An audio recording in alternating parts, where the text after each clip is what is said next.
Desde la Biblioteca Popular Club de Maestros y Federalismo y Libertad, la Fundación, queremos agradecerle su presencia, agradecerle a las autoridades de la Biblioteca Sarmiento, las instalaciones, al staff que permite que hasta último momento estén acomodando las cosas para que todo salga bien.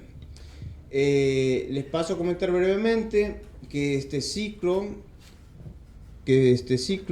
es una iniciativa que comienza en el 2020, en época de pandemia, que hemos empezado a reflexionar sobre Santiago del Estero, a sus 200 años de autonomía, los avances y las cuentas pendientes que tenía la provincia, y hemos hecho un concurso literario abierto a todo público, del cual luego he tomado ciertos escritos de personas de diferentes partes de la provincia, han participado, y bueno, luego se ha editado un libro que ha sido publicado, que hoy en día no lo tenemos aquí, pero lo pueden consultar en la biblioteca. Y bueno, continuamos reflexionando sobre Santiago del Estero, en esta ocasión sobre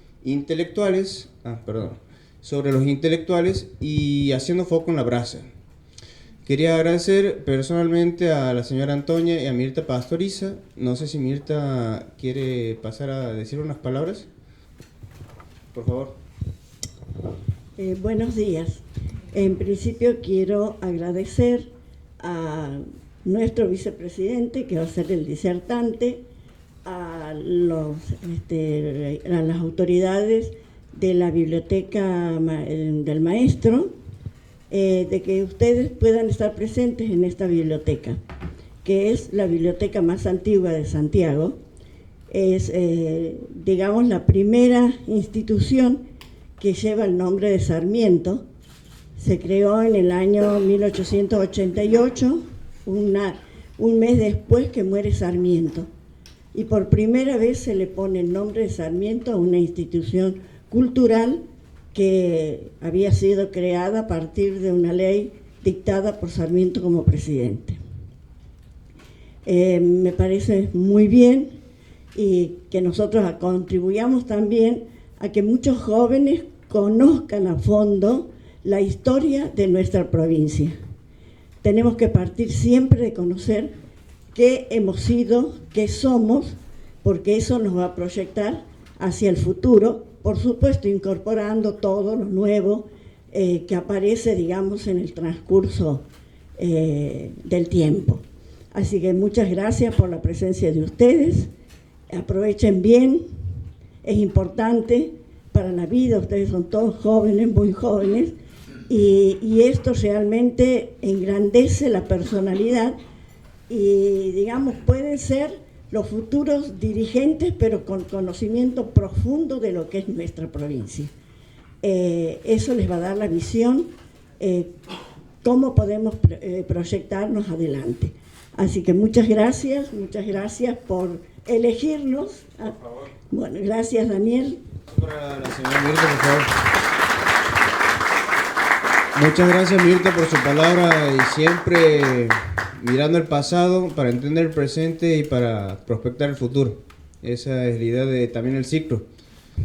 Héctor Daniel Guzmán es licenciado y magíster en Economía, docente, investigador de UCSE, docente del Profesor Provincial número 1, docente del Instituto Superior Sagrada Familia, docente del Colegio del Centenario, vicepresidente de la casa que hoy nos hospeda, autor de diversos libros, Historia de Santiago del Estero, Los Inmortales, La Brasa, otros, entre otros. Con ustedes, Daniel Guzmán.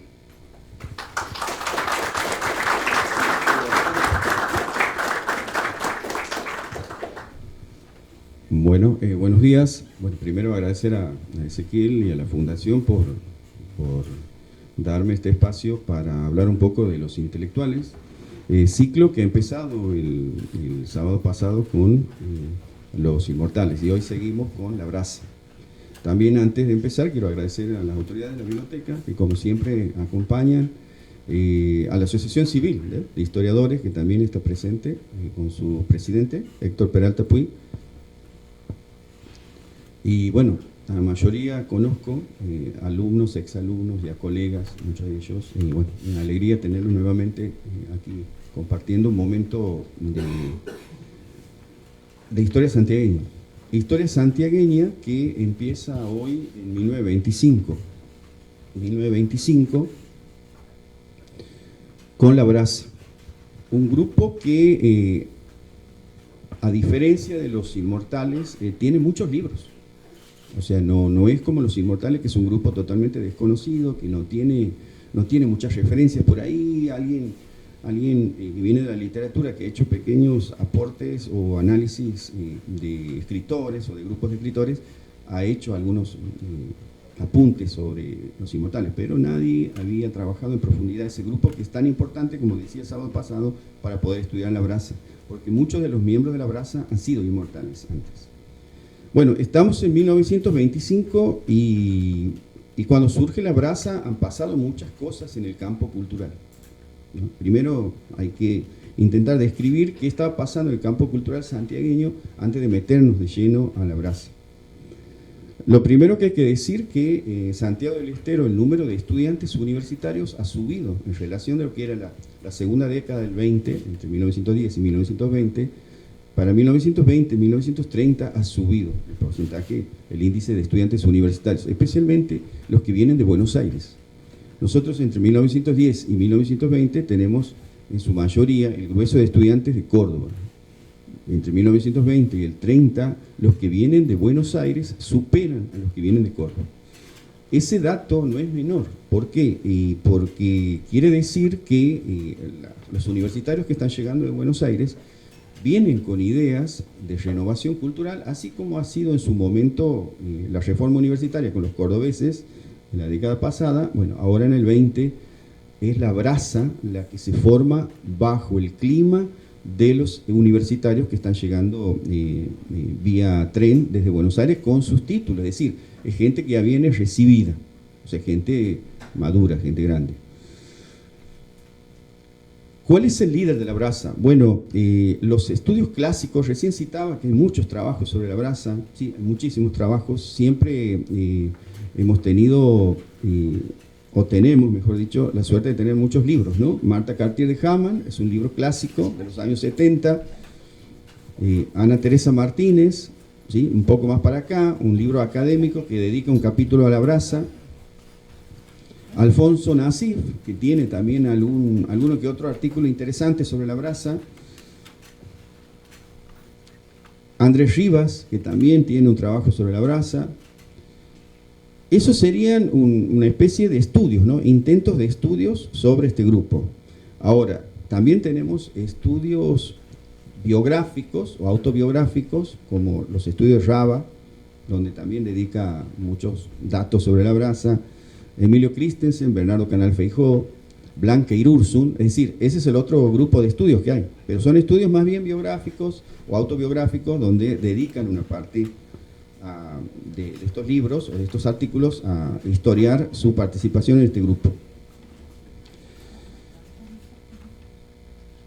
En ese sentido, no se puede decir que no hay estudios, hay toda una base importante de trabajo sobre este tema. ¿Y cuál es la característica central de estos trabajos?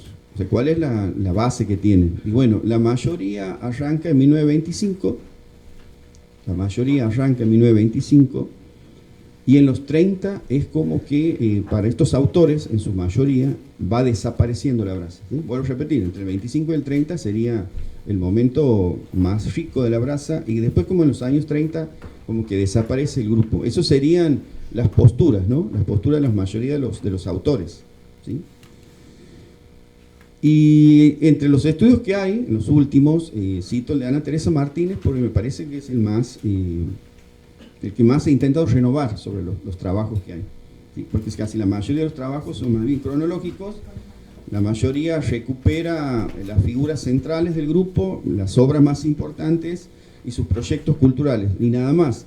Bueno, Ana Teresa Martínez lo que intentaba hacer en su capítulo, hay un capítulo dedicado a La Brasa, a la revista, especialmente se dedica a la revista de La Brasa, lo que ella intenta hacer es mostrar cómo una ciudad periférica o una provincia periférica como Santiago del Estero también podía desarrollar un tipo de grupo, ¿sí? Un tipo de grupo que estaba presente en las principales metrópolis del país, y especialmente en Buenos Aires. Y cómo ese grupo intentaba hacer más bien una especie de traspaso entre el notable, que era un modelo de intelectual según Ana Teresa Martínez, y una figura nueva, más bien todavía sin identidad, porque está en ese paso entre el notable y el intelectual moderno. Bueno, ese sería el estudio de Ana Teresa, ¿no? Y luego viene mi trabajo, que en realidad es un trabajo del 2014. Y entre el 2014 y el 2023, como repetía con el trabajo de los inmortales, me he encontrado con muchas fuentes que de por sí derriban el trabajo del 2014. ¿Sí? O sea que siempre pasa que en el 2000 uno va avanzando, encuentra fuentes, encuentra autores, referencias, teorías, y bueno, entonces uno como que empieza a repensar a un grupo que lo consideraba terminado, y no, aparecen nuevas aristas con nuevas fuentes. Este grupo aparece en 1925 y casi la mayoría de sus miembros son universitarios, pero no tenía un solo líder como pensaba en el 2014. El líder máximo, y la mayoría de los autores que acabo de citar lo ponen a Bernardo Canal Feijó como el máximo líder, ¿no? No, había otro líder entre 1925 y 1930 que se llamaba Ciro Torres López, un salteño que estaba viviendo en Santiago del Estero y que era muy distinto a Canal Feijó, porque Canal Feijó venía de la forja de la Reforma Universitaria en Buenos Aires, venía de ese mundo, mientras que Ciro Torres López venía de otro mundo, venía del mundo de la prensa, y venía de la prensa nacionalista cultural. Era un periodista muy importante, publicaba en Caras y Caretas, publicaba en Nativa, una de las revistas más importantes del nacionalismo cultural de esa época. Entonces, era un autor totalmente de otro mundo. Entonces, tanto Canal como Ciro Torres López compiten, y eso me ha llamado mucho la atención, por el liderazgo del grupo. Entonces, quiere decir que el Canal no pisaba fuerte entre el 25 y el 30, sino que había una lucha por el poder dentro del grupo. Y esa sería la primera etapa de la brasa, porque la brasa tiene muchas etapas, así como tiene subgrupos, muchísimos. En esta primera etapa de la brasa, entre el 25 y el 30, que es la lucha, la puja entre Ciro Torres López y Bernardo Canal Feijó por el control del grupo, es la época en que intentan entrar a la Biblioteca Sarmiento. Es la época en que intentan entrar a la Biblioteca Sarmiento. ¿Por qué digo que intentan entrar? Y porque la Biblioteca Sarmiento era una institución en aquella época que había ciertos requisitos para ser socio, primero. Y segundo, que había un grupo en la biblioteca que gobernaba la biblioteca, que era el grupo de Teodomiro Bravo Zamora, que era el grupo que también tenía seguidores, o sea, eran universitarios. ¿Qué tal? Buen día. Eran universitarios que también tenían sus ideas, pero no miraban a Buenos Aires, sino miraban a Tucumán, ¿no? Tenían mucha relación con Tucumán y con la Universidad Tucumana. Y era muy difícil en ese momento lograr entrar a la biblioteca, justamente porque estaba este grupo que era el que organizaba los eventos, dominaba los campos, y se hacía llamar la Nueva Generación, que es un grupo, vuelvo a repetir, liderado por Teodomiro Bravo Zamora.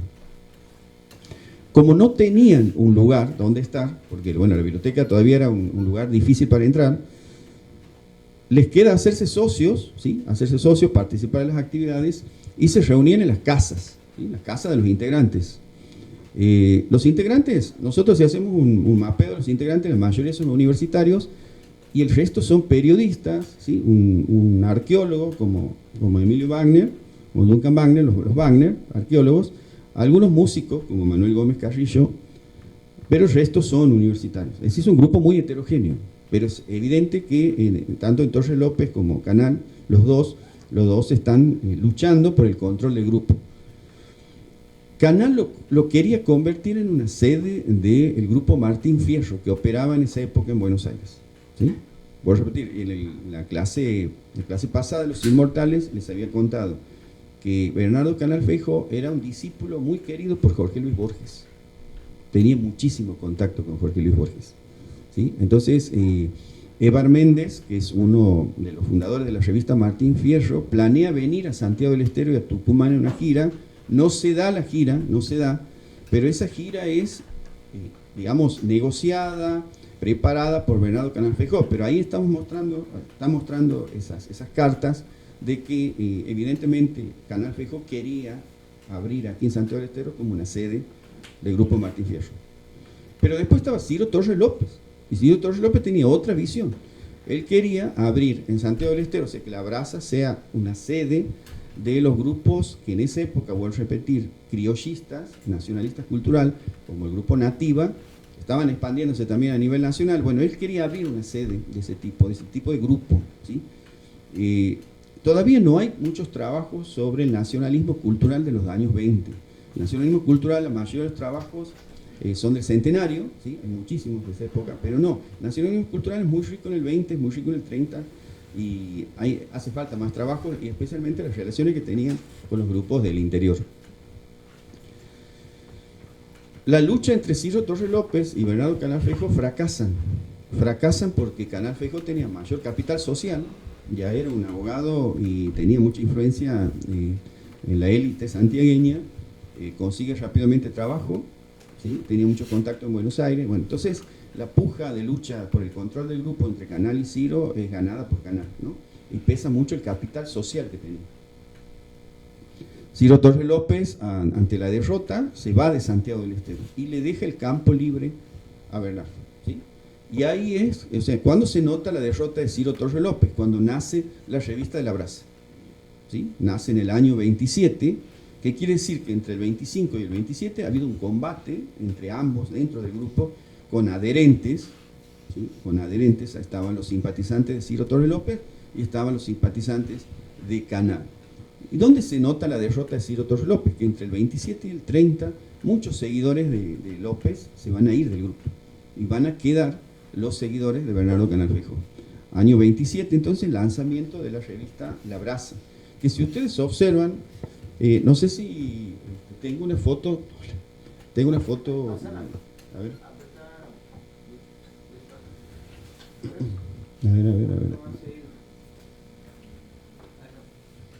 Bueno, esta es la Biblioteca Sarmiento con sus eventos, ¿no? Eventos culturales, a lleno total en el salón de arriba, ¿sí? Donde la Brasa comienza a intervenir, digamos, activamente en el programa cultural de la biblioteca, pero esto es en el 30, ¿no?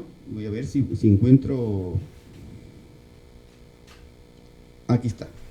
Esta es la revista La Brasa, la primera revista del grupo, sale en el 27, dura hasta el 29, y si observan, el formato tabloide se parece muchísimo a la Martín Fierro, ¿sí? O sea, toma todo casi de la Martín Fierro, con algunos detalles obviamente.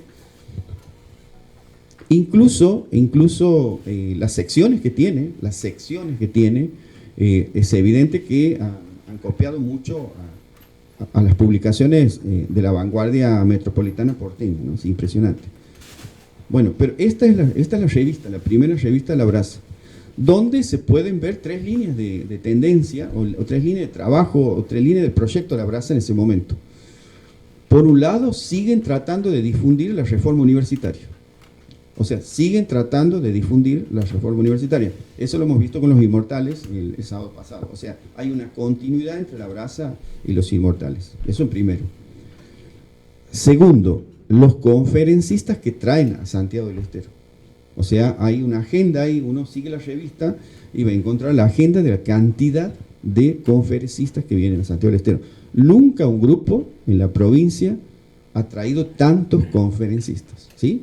He contado cerca, entre el 25 y el 30, cerca de 50 conferencistas. En el 30 va a traer 90 y en el 40 va a traer 99, para que se den una idea la cantidad de eventos culturales que organizaba este grupo. Una monstruosidad para la época, una monstruosidad, porque hay que comparar con lo que pasaba en Tucumán o en Córdoba, que podemos compararnos con ellos. Y es impresionante. Yo les decía que el sábado pasado que los Inmortales habían logrado que Santiago del Estero sea reconocida en la metrópoli como una plaza cultural fuerte, ¿sí?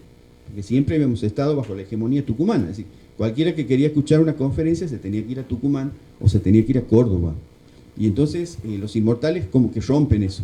Bueno, con La Brasa, chicos, con La Brasa, esa presencia de Santiago del Estero a nivel nacional y en Buenos Aires es incontestable, ¿no? Es decir, es impresionante cómo todos los grupos que hay en las provincias, la reconocen a la brasa. Y eso, ¿saben dónde lo vamos a ver? En las revistas, ¿sí? No hay revista de la época, ya sea cordobesa o tucumana o porteña, que no cite en algún momento el trabajo que está haciendo este grupo en Santiago del Estero. Y eso se lo debemos a Bernardo Canal Feijó, ¿sí?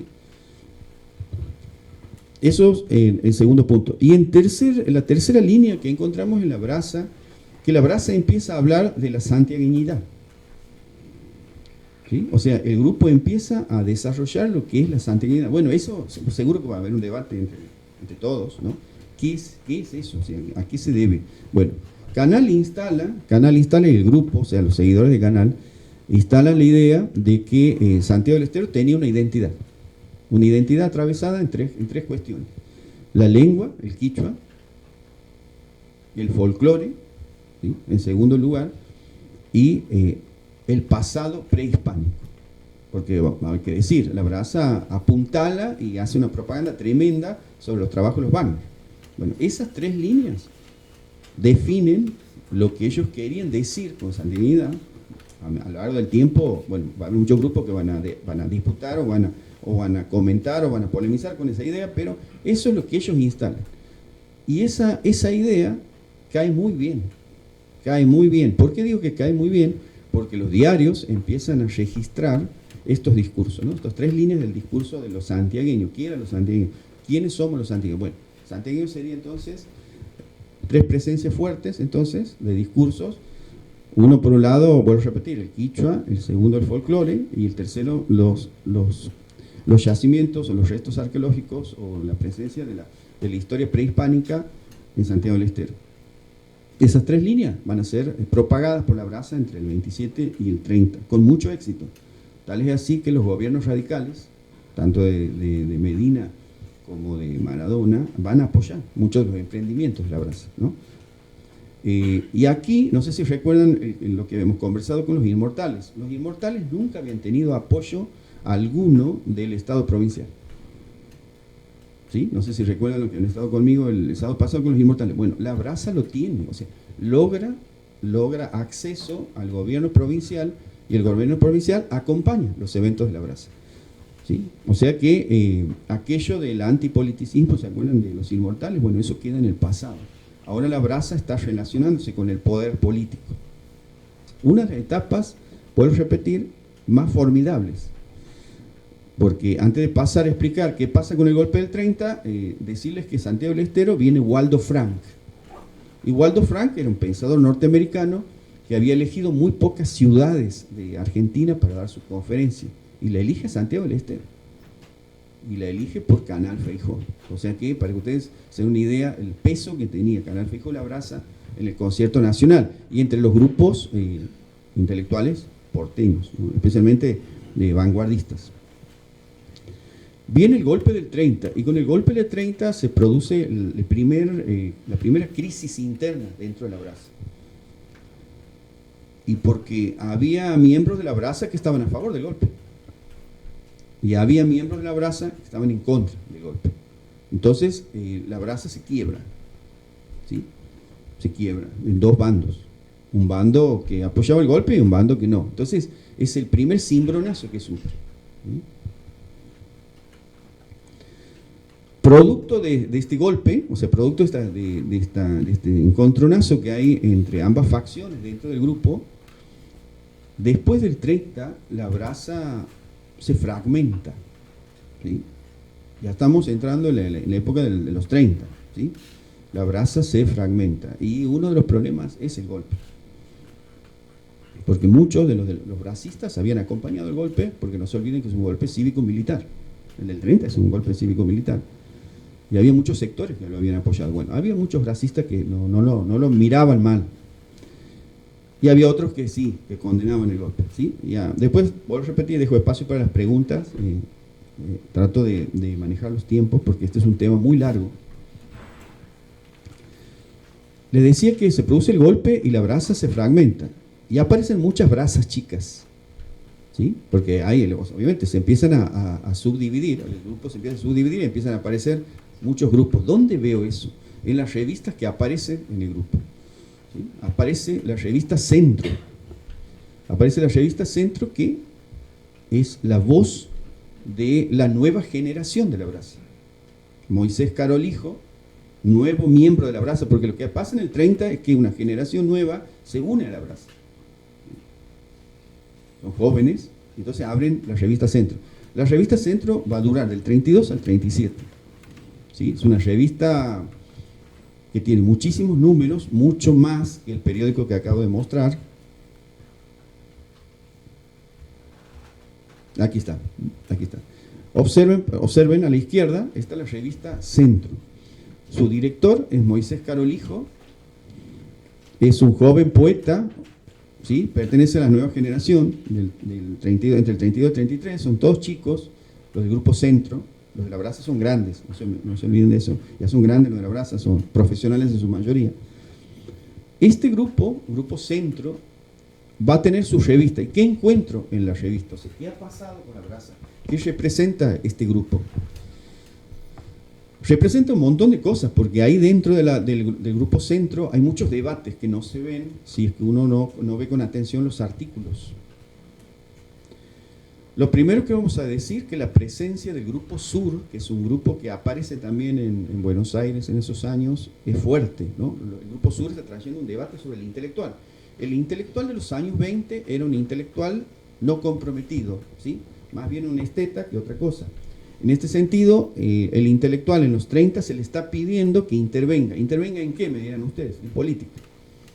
¿Sí? ¿Se acuerdan en la clase de los inmortales? Ahí les había dicho que una de las tendencias más fuertes entre los intelectuales es no mezclarse con la política, porque hacerlo sería corromper el acto cultural, ¿no?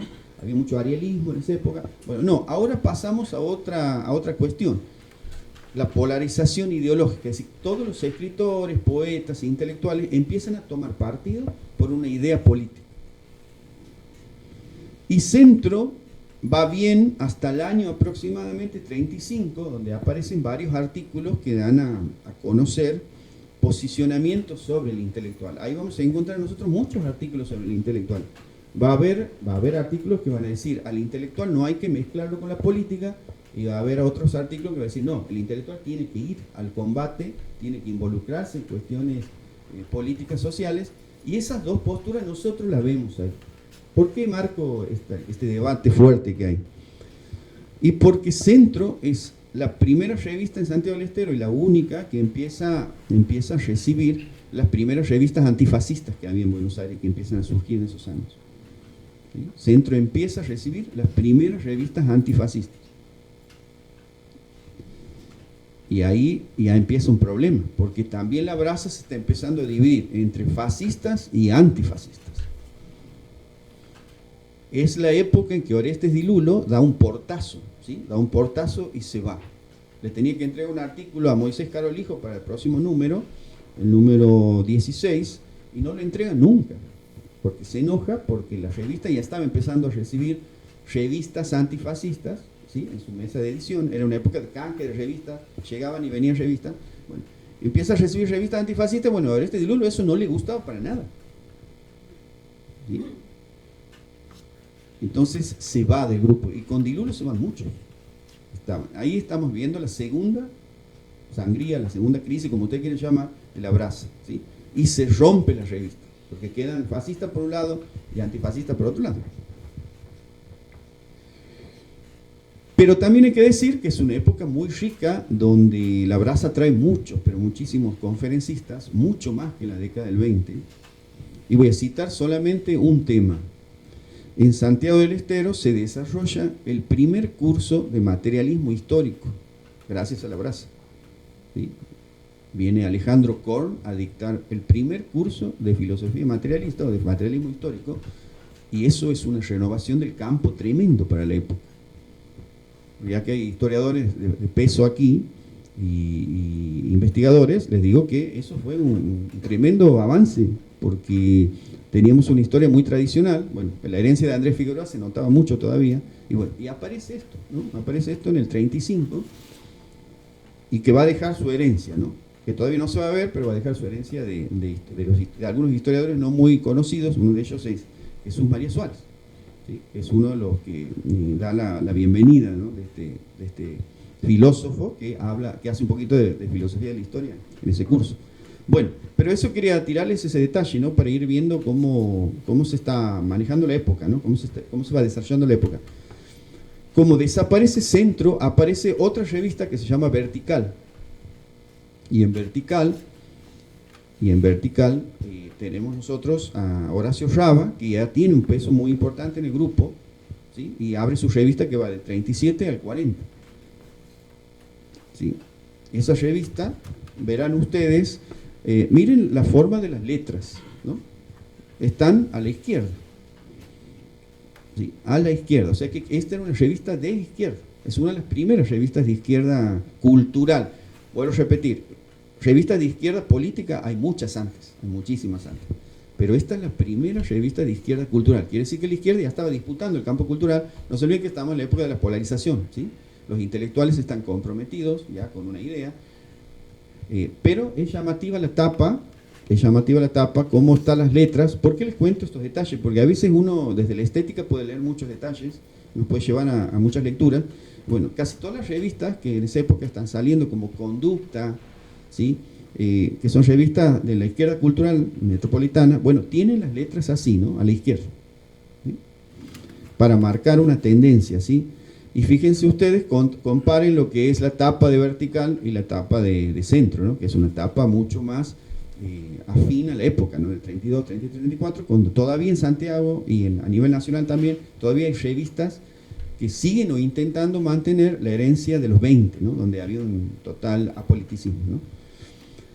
Bueno, Vertical va del 37 al 40, es Horacio Raba su director, ¿sí? Horacio Raba, y ahí hay mucha gente también de la brasa, no muy conocida. Hay dos brazas, ¿no? Siempre hago esa crítica a los trabajos, porque digo, la mayoría de los trabajos muestran una brasa, la brasa de Canal, pero había un montón de brazas, había otra brasa. Esta brasa es la otra brasa. ¿Por qué digo es que la otra brasa? Porque, bueno, aquí está Raba, está Blanca Irursun, está Clementina Quenel, Luisa Meyer, que son mujeres que estaban, pero no, pasa que uno si va a la foto de los diarios no la vas a encontrar, porque todavía la cultura es todavía cuestión de hombres, y para la mujer todavía es difícil, ¿no?, mantener un protagonismo central, pero están las mujeres. Y no sé si lo he dicho en la clase del sábado, pero la mayoría de las mujeres, como no tenían espacio político, eran anarquistas, sí, eran anarquistas, eran socialistas, eran comunistas. Y aquí en esta revista van a encontrar muchas mujeres, ¿no?, y han encontrado su espacio en los partidos de izquierda o incluso en el movimiento anarquista. Bueno, pero aquí van a encontrar muchas mujeres, ¿sí?, mujeres que escriben también en una revista poco conocida, vuelvo a repetir, del 2014 hasta aquí han pasado muchos años y uno va encontrando fuentes y se te abre la cabeza. Hay una revista poco conocida, se llama Plataforma Socialista, ¿sí?, que en algún momento la voy a sacar a la luz y voy a hablar de ella también. Bueno, esa revista es un nexo y permite entender cómo de Centro a Vertical hay toda una serie de transformaciones culturales muy importantes, y una de ellas son las mujeres. Cada vez hay más mujeres interviniendo en el campo cultural, es un espacio que atrae,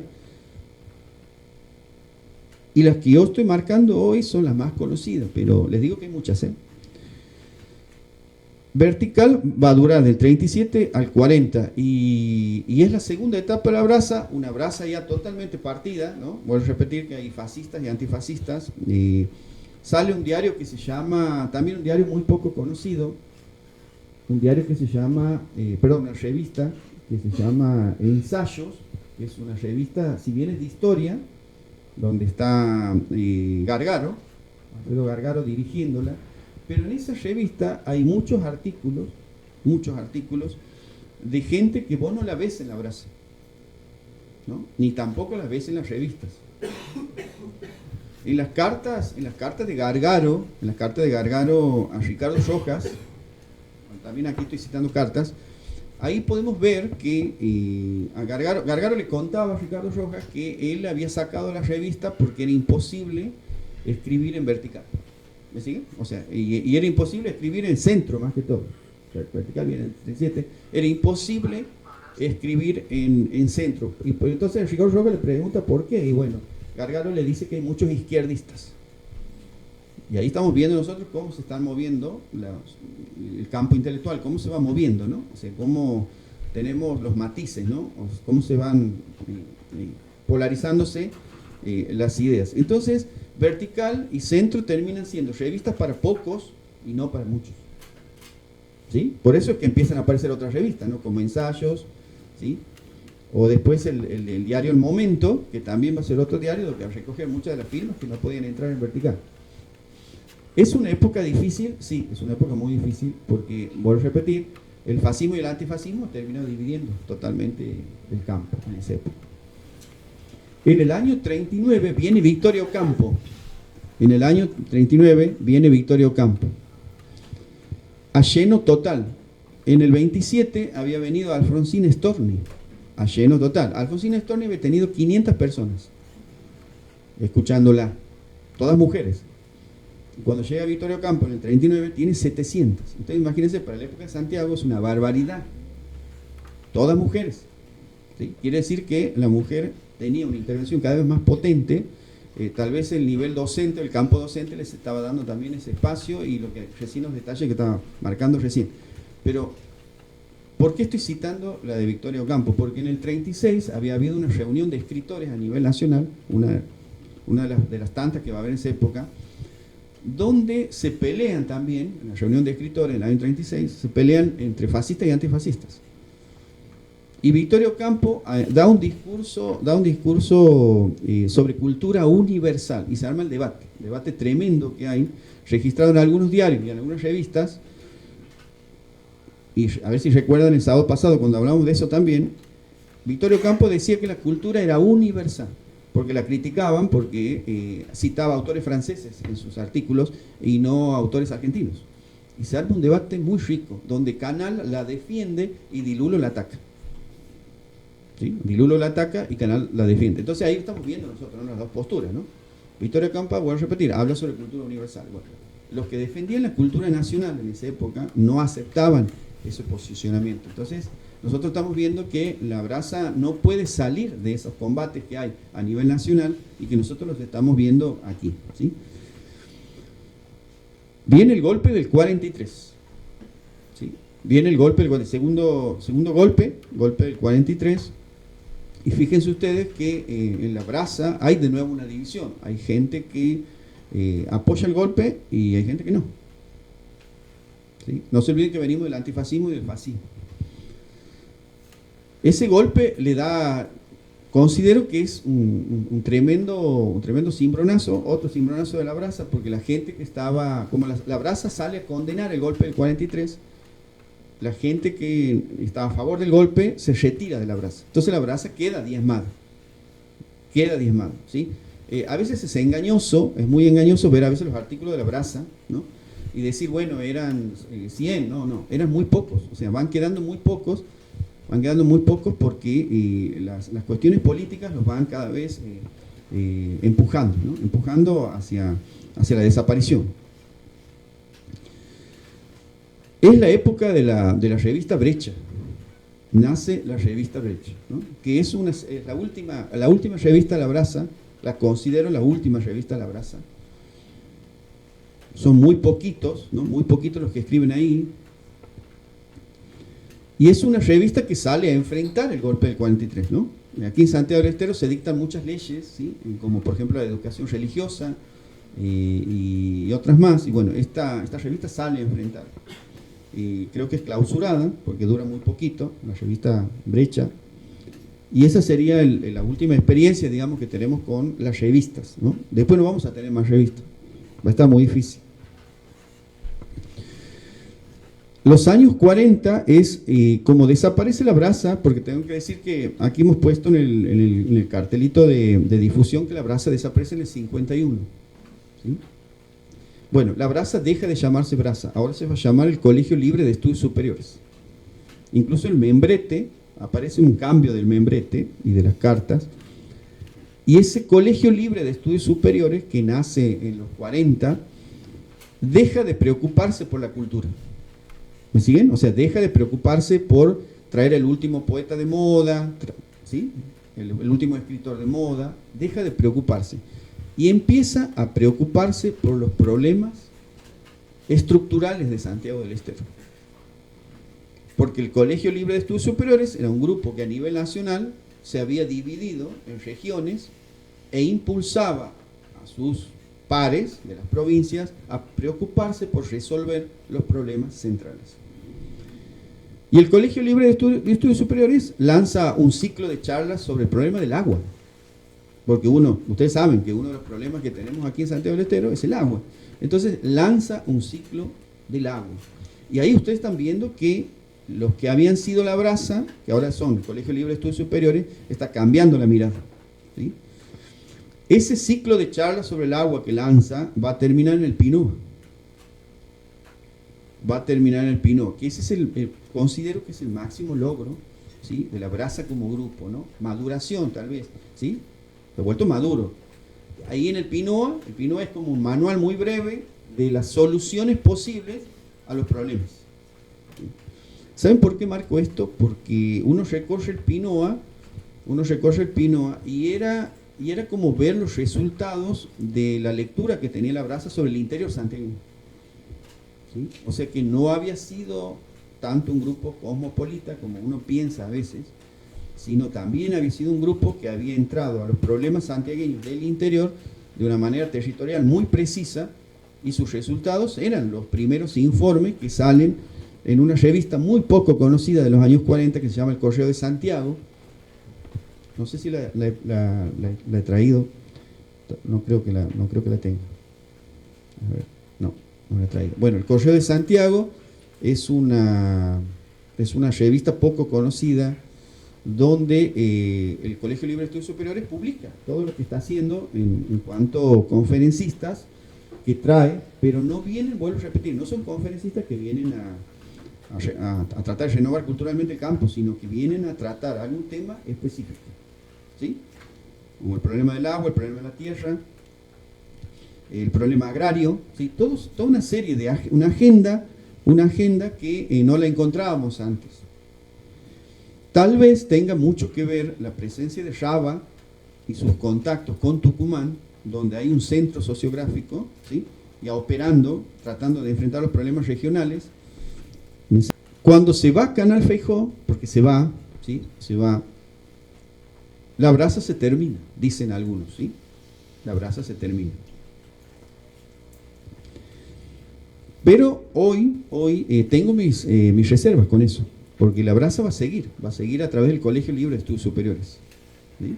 Va a seguir con el Colegio Libre de Estudios Superiores, con Raba a la cabeza, diseñando proyectos para el interior y para la región, dialogando con los tucumanos, ¿sí?, con los salteños,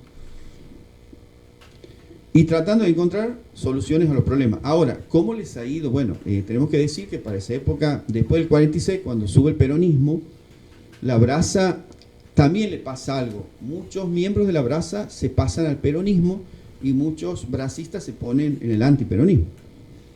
Se ponen del lado del antiperonismo. Entonces ese también va a ser una diferencia muy grande. Y fíjense ustedes que a pesar de eso, de esa diferencia que encontramos entre peronistas y antiperonistas dentro de la brasa en los años 40, hay un acercamiento muy importante entre Mittelbach y el PINUA, ¿sí? Hay un acercamiento muy importante. Creo que el referente o el puente por donde se establece un diálogo en un momento muy difícil, ¿no? La verdad muy difícil porque había una grieta ya casi muy abierta en los años 40, es Mariano Paz, ¿no? Mariano Paz, porque es el encargado, digamos, Mariano Paz, como Moisés Carol hijo, se acercan al peronismo, bueno, son los encargados de dialogar, ¿no? Hacer el puente entre la brasa y el gobierno provincial. Carlos Arturo Juárez, bueno, yo he leído algunos, no soy especialista en peronismo, pero he leído libros sobre Carlos Arturo Juárez. Pero se olvidan de un detalle: Carlos Arturo Juárez era uno de los asiduos concurrentes a la reunión de la brasa del Colegio Libre de Estudios Superiores. Lo he encontrado en las reuniones, ¿sí?, del Colegio Libre de Estudios Superiores.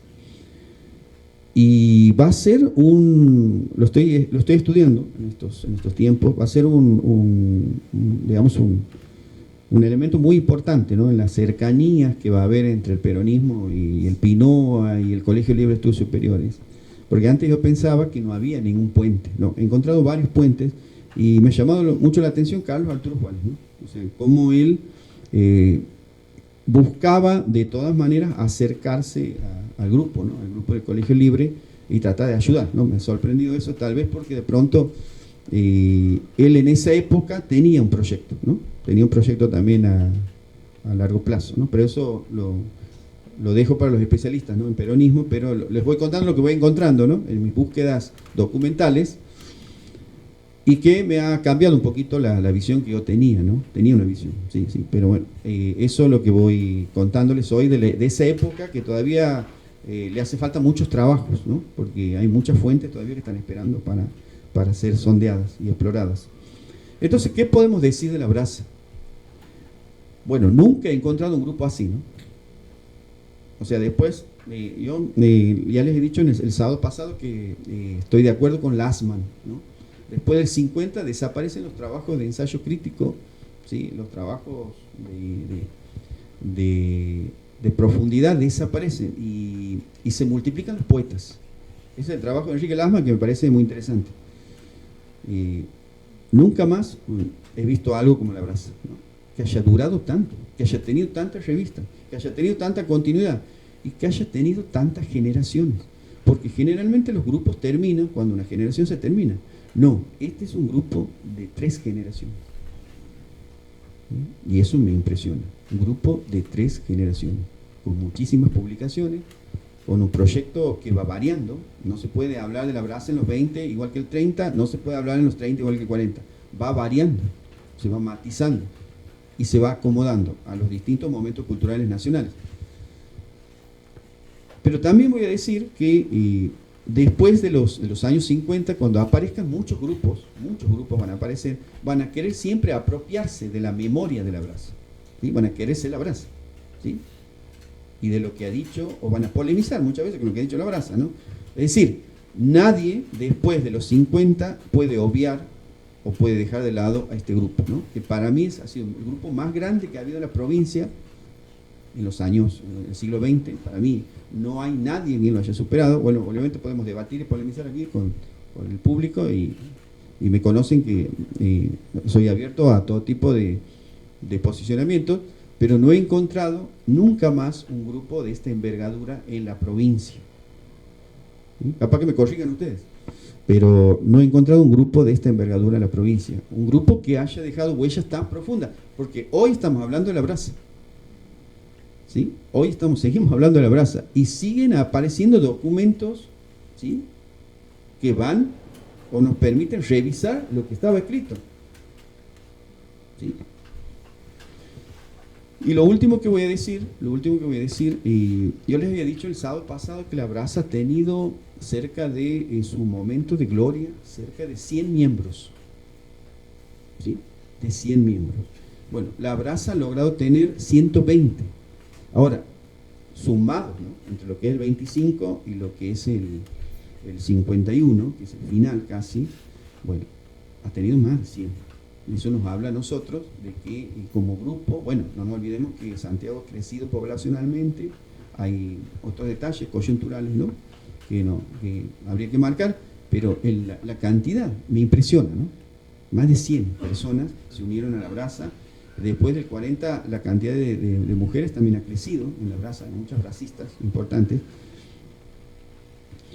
Entonces, ¿qué podemos decir como palabras finales? Porque me gustaría dialogar, ¿no? De pronto ahí pueden salir algunas cuestiones.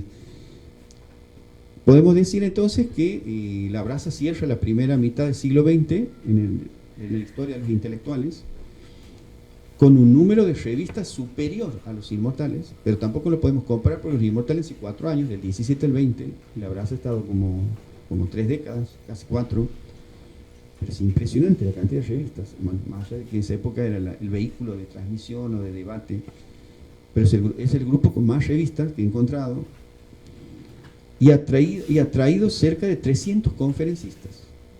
chicos, o sea, entre 25 y 50, 300 conferencistas, entre historiadores, pintores, poetas, ¿sí? Artistas plásticos, escultores, lo que ustedes, músicos, lo que ustedes busquen, o sea, 300 figuras de la cultura han venido a Santiago del Estero, y muchas de ellas extranjeras. Voy a decir un detalle, ¿no? Un último detalle antes que me olvide. La brasa era conocida en toda América. En toda América. ¿Sí? O sea, vos ves las cartas de Canal o ves las revistas y las vas a encontrar como referencia en muchas revistas a nivel continental. ¿Sí? Han sido difusores de Mariátegui, o sea, mucha de la gente que en el 50 lo conoce Mariátegui, lo van a conocer gracias a la brasa. ¿Sí? Difusores de Mariátegui, difusores de la reforma universitaria, difusores de la vanguardia, bueno, van a ser el canal por donde se ha renovado la cultura santiagueña, ¿sí? Y también el canal por donde han aparecido los primeros debates sobre la santiagueñidad, que es todo un debate eso, ¿sí? Bien, con esto creo que cierra mi mañana, digamos, de una sub. Bueno, le damos un gran aplauso a Daniel Guzmán. Siempre es un gusto, un placer tenerte, Dani, que compartas lo que sabes y lo que investigas. Sos muy generoso en ese sentido, vos, muy generoso y bien intencionado. Bueno, les comento brevemente. Primero que nada, ¿cómo están con el tema de la ventilación? Allá al fondo, ¿están bien? ¿Ah? He abierto la puerta para que, sí, porque hay más gente de la que esperábamos. Bueno, gracias por venir. Primero que nada, la Biblioteca Popular Club de Maestros y la Fundación Federalismo y Libertad son las que organizan, no solamente Federalismo y Libertad. Es un trabajo conjunto. Ahora, vamos a abrir un espacio de diálogo, intercambio, cualquier inquietud, cualquier cosa que se quieran aportar, preguntar, porque es un espacio de construcción. Estamos grabando, después vamos a subir a YouTube los ciclos. Los invitamos de paso al próximo, que es sobre proyectos políticos en Santiago del Estero. Vamos a tratar. La consulta mía es ¿cuál es la opinión que tiene la brasa en el periodo del 35 al 40, digamos, en plena Segunda Guerra Mundial? Hablabas de los antifascistas, el fascista. ¿Qué intervención o qué opinión tienen de forma intelectual con sus revistas, la brasa, para el pueblo, para la cultura santeña, digamos, que por ahí podíamos vernos medio alejados, se puede decir, de lo que sucedía en Europa? Gracias. Bueno, una pregunta muy interesante, la verdad. Bueno, primero, para empezar contestándote, te digo que el Canal Feijó entra a la Biblioteca Sarmiento como presidente. O sea, en la Biblioteca Sarmiento estamos en una época que Canal Feijó es presidente. Y eso va a significar muchas cosas. Primero, que el espacio de la biblioteca se abre para la brasa, ¿no? La brasa va a concentrar todas sus actividades aquí. Si algo tenía la brasa era una diversidad y pluralismo, a pesar de los problemas que había. Tenía un pluralismo ideológico grande, ¿no? Canal Feijó lo tenía. Y la biblioteca, claro que sí lo tenía, por una cuestión de tradición. En esa época, en Santiago del Estero, la guerra civil española se vive más que la de la Segunda Guerra Mundial. ¿Sí? O sea, te estoy contestando en base a fuentes, ¿no? A la fuente que he visto. De pronto, si hay alguno de ustedes que ha visto otras fuentes, bueno, ahí ya no sé qué decirles, pero yo te cuento lo que me dicen las fuentes. La guerra civil española es muy viva aquí, ¿sí? Y sirve también para generar oposiciones, ¿no? Aquí la biblioteca va a abrir sus puertas, por ejemplo, la Sociedad Falangista, que apoyaba a Franco, como también va a abrir sus puertas para la República, que apoyaba, digamos, los españoles residentes aquí. Bueno, vos me preguntas sobre la brasa. Bueno, el grupo de Dirulo lo va a apoyar a Franco, y el grupo de Canal Feijó la va a apoyar a la República. Esa es la división que encuentro en artículos, ¿no? Fíjense ustedes que hay una revista, ya que me estás preguntando eso, hay una revista que se llama Revista PAN, una revista antifascista. Ya no se la, hoy no se la, es difícil conseguirla, pero una revista a nivel nacional que se llama PAN. Bueno, ahí vos tienes varios artículos de Canal, incluso una entrevista a Canal, ¿no? Sobre la Guerra Civil Española, sobre los inicios de la Segunda Guerra Mundial también, tiene más adelante. Y bueno, y Dilulo tiene un escrito en un diario nacionalista que se llamaba El Pampero, o algo así. Hay un artículo donde él pone también su posicionamiento, ¿no?, sobre la Guerra Civil Española. Y bueno, ahí vos ves que las dos posturas son totalmente contrarias, ¿sí? Y aquí se ha pesado mucho, bueno, la provincia es una provincia muy religiosa. Y aquí el elemento religioso ha pesado mucho. Por ejemplo, los franquistas estaban apoyados por las cofradías religiosas aquí, por las agrupaciones religiosas católicas.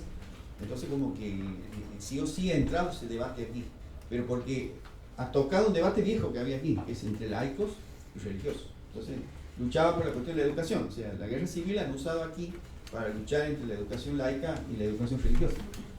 Porque estamos en una época en que los gobiernos provinciales van a sacar leyes pro-religiosas en educación. Y bueno, los defensores de la 1420, que son el bando antifascista aquí, van a luchar por la defensa de esa ley, ¿no?, de 1420. Sí, eso por un lado, ¿no? Y por ejemplo, los franquistas vivaban a Rosas aquí, cuando hacían sus actos, vivaban a Rosas. Y bueno, y los antifascistas vivaban a Mariano Moreno o a Rivadavia, en las charlas. ¿Sí? Así que vos ves ahí la polarización tremenda que había, ¿no?, entre los grupos. Como Di Lulo saca la San Así después, Dani, que la defensa pura de la hispanidad aquí en Santiago, un libro que lo difunde mucho, Di Lulo. Bueno, San Así es como la base de esa hispanidad. Bueno, ahí, bueno, eso, Héctor, ahí tú estás tocando ese dato también. Bueno, los hispanistas son franquistas aquí, ¿no? Bueno, ese libro es un libro hispanista, sí. Y bueno, donde ahí Di Lulo expone incluso el modelo de Estado también, ¿no? Fíjate, bueno, ya que estás tocando ahí un tema, ¿no? Aquí Santiago Estero tiene muchos seguidores de Di Lulo. Y no me olvido que cuando hubo un congreso sobre Di Lulo aquí, ese tema no se lo quiso tocar. Bueno, hay tanta, bueno, aquí mucha gente de las nuevas generaciones, yo creo que a Santiago del Estero le falta cada vez más espacio de debate historiográfico, porque hay temas que no se quieren tocar y hay que tocarlos, aunque pronto nos provoca un poco de escozor o lo que sea, pero hay que tocarlos, ¿no? Por ejemplo, ese libro que está citando Héctor, no se lo citó nunca en ese congreso, o sea, se han citado muchas obras, pero porque ese libro da medio escozor, ¿sí? ¿Sabes por qué te cuento eso? Porque va a haber un debate después de ese libro donde él dice muchas cosas y está, o sea, yo lo engancho con otros artículos que tiene en revistas nacionalistas de esa época. Él va a chocar en La Brecha, que es una de las últimas revistas de La Brasa, va a chocar con Emilio Cristes. Emilio Cristes lo salía a enfrentar, ¿no? Porque él dice algunas cosas un poco, yo creo que todos los intelectuales de esa época eran muy apasionados, ¿no? Y bueno, Di Lulo dice algunas cositas ahí en contra de la democracia. Entonces, como que Emilio Cristes se le sale al cruce, ¿no? Pero bueno, no olvidemos de algo. Hay un decreto muy grande de la democracia en esa época, de acá del 30, ¿no? Y entonces, es el clima, ¿no?, el ambiente, y entonces ese tipo de posicionamientos intelectuales lo vamos a encontrar, ¿sí? Pero sí, yo creo que a Santiago le falta mucho debate historiográfico, muchísimo. En algunos temas, ¿no? Digo, en otros ya se han iniciado esos procesos, pero en otros temas o campos hace falta. Consulta, en realidad. Sí. Usted menciona aquí la revista Ensayos y si no me Del equivoco, 35, sí, la de Gargaro. La de Gargaro. Sí. Y él dice que justamente no puede escribir en La Brasa por la cantidad de gente de izquierda que hay. ¿A qué está considerando ahí de izquierda? Bueno, izquierdista es un término muy común en los años 20 y en los años 30 para los diarios. O sea, también tenemos que tener cuidado con las categorías que se usan, ¿no?, para la época. ¿Qué significaba izquierdista? Bueno, izquierdista significaba adentro, era una bolsa, ¿no? Ahí encontrabas al socialista, al comunista, al anarquista, lo encontrabas en izquierdista. Era un término que van a encontrar en los diarios de la época, era la calificación que se le daba a ese tipo de personas. Muchas veces nada que ver a esa persona, pero bueno, te ponían ahí. ¿Saben qué pasa? Ya que estás tocando ese tema? Por ejemplo, tiene muchos temas que no los toco porque tenemos muy poco tiempo, da para muchos días este debate. En el 35 hay una marcha que es la marcha del Cabo Paz. ¿Sí? Esa marcha, bueno, en esa marcha vuelan las sillas, se rompe el centro, bueno. Esa marcha hace que a partir de ahí hacia adelante los diarios de la época empiecen a usar con muchísimo más digamos, continuidad ese término, ¿no? ¿Y por qué? Y porque, bueno, en la famosa marcha de Cabo Paz, donde hay disturbios, hay choques, y bueno, ahí chocan franquistas, los franquistas chocan ahí con republicanos, o sea, usan esa marcha para que haya ese tipo de choque. Bueno, y ahí estaban los intelectuales de ambos bandos marchando, uno contra otro, ¿sí?